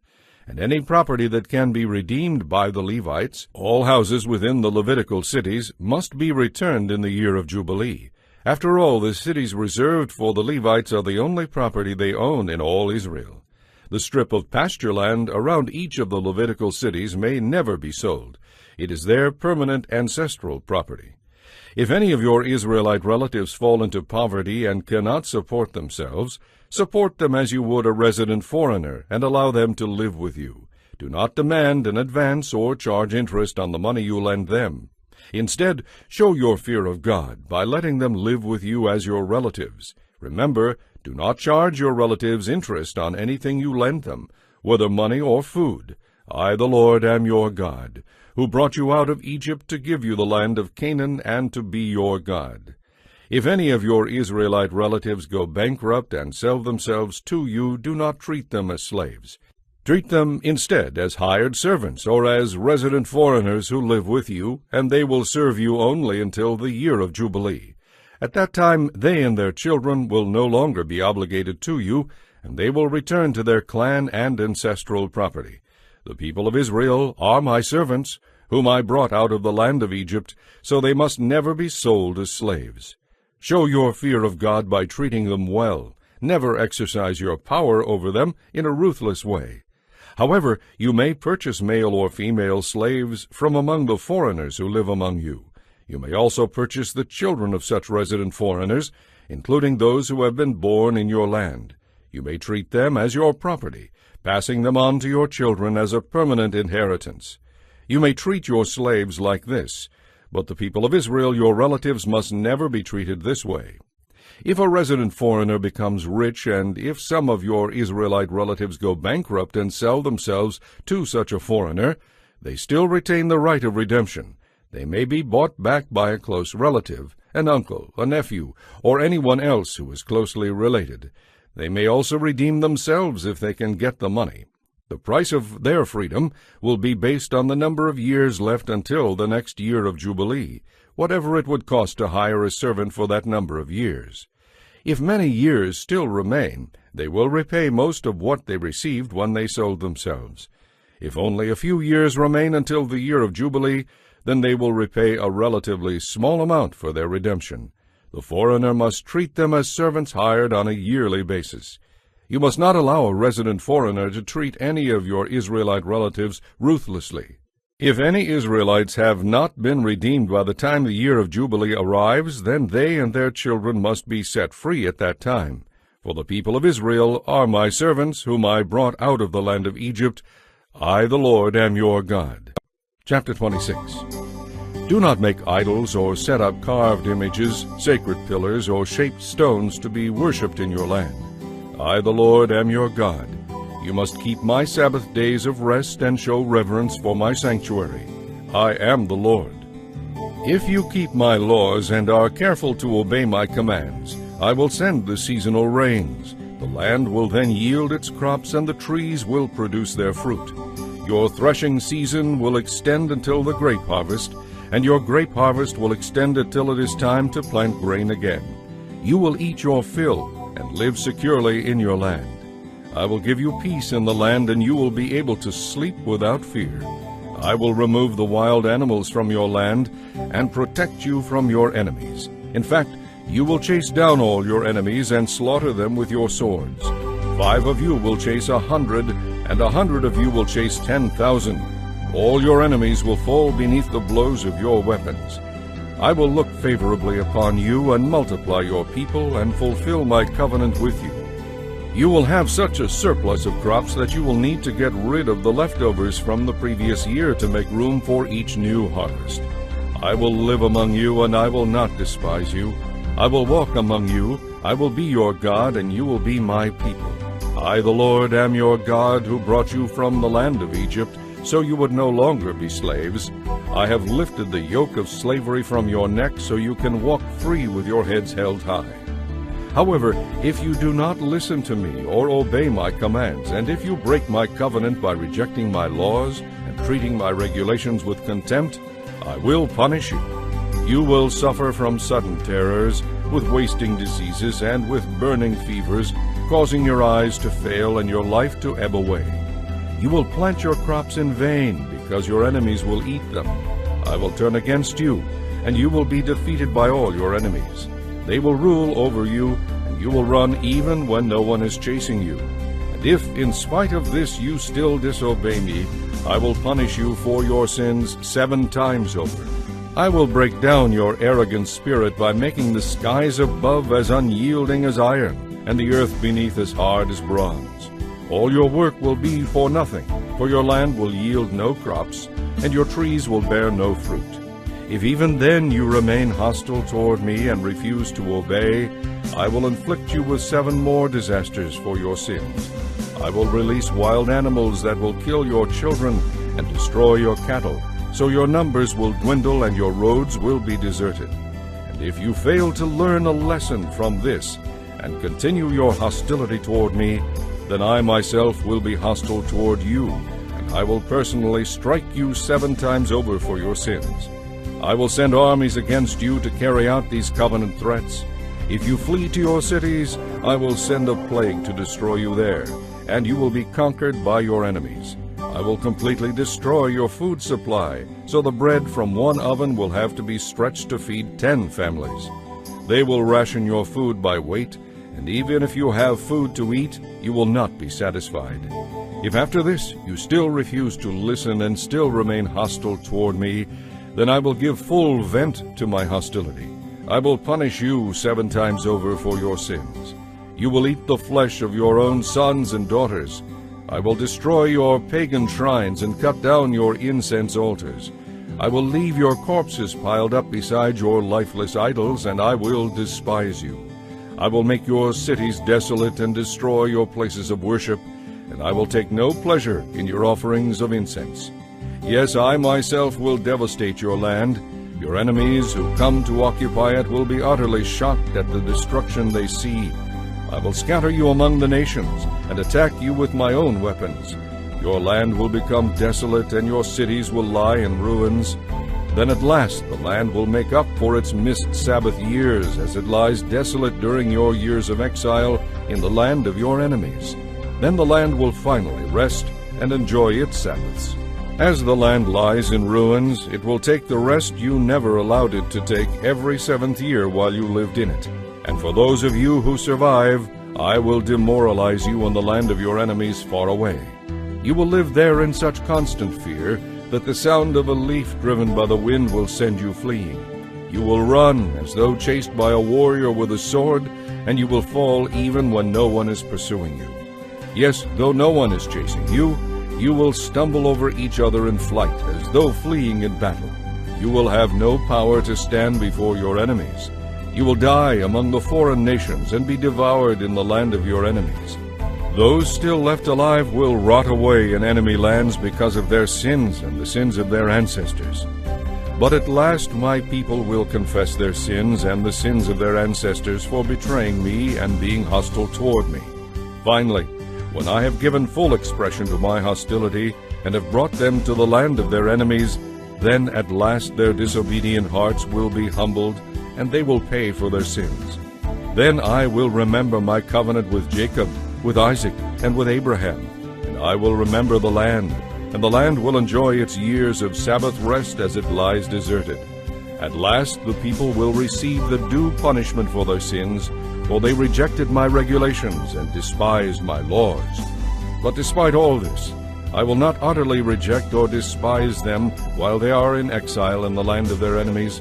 I will not cancel my covenant with them by wiping them out. I, the Lord, am their God. I will remember my ancient covenant with their ancestors, whom I brought out of Egypt while all the nations watched. I, the Lord, am their God. These are the laws, regulations, and instructions that the Lord gave to the Israelites through Moses on Mount Sinai.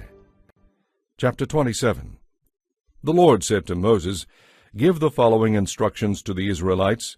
If you make a special vow to dedicate someone to the Lord by paying the value of that person, here is the scale of values to be used. A man between the ages of 20 and 60 is valued at 50 pieces of silver. A woman of that age is valued at 30 pieces of silver. A boy between 5 and 20 is valued at 20 pieces of silver. A girl of that age is valued at 10 pieces of silver. A boy between the ages of 1 month and 5 years is valued at 5 pieces of silver. A girl of that age is valued at 3 pieces of silver. A man older than 60 is valued at 15 pieces of silver. A woman older than 60 is valued at 10 pieces of silver. If you desire to make such a vow but cannot afford to pay the prescribed amount, go to the priest, and he will evaluate your ability to pay. You will then pay the amount decided by the priest. If your vow involves giving a clean animal, one that is acceptable as an offering to the Lord, then your gift to the Lord will be considered holy. The animal should never be exchanged or substituted for another, neither a good animal for a bad one, nor a bad animal for a good one. But if such an exchange is in fact made, then both the original animal and the substitute will be considered holy. But if your vow involves an unclean animal, one that is not acceptable as an offering to the Lord, then you must bring the animal to the priest. He will assess its value, and his assessment will be final. If you want to redeem the animal, you must pay the value set by the priest plus 20%. If you dedicate a house to the Lord, the priest must come to assess its value. The priest's assessment will be final. If you wish to redeem the house, you must pay the value set by the priest plus 20%. Then the house will again belong to you.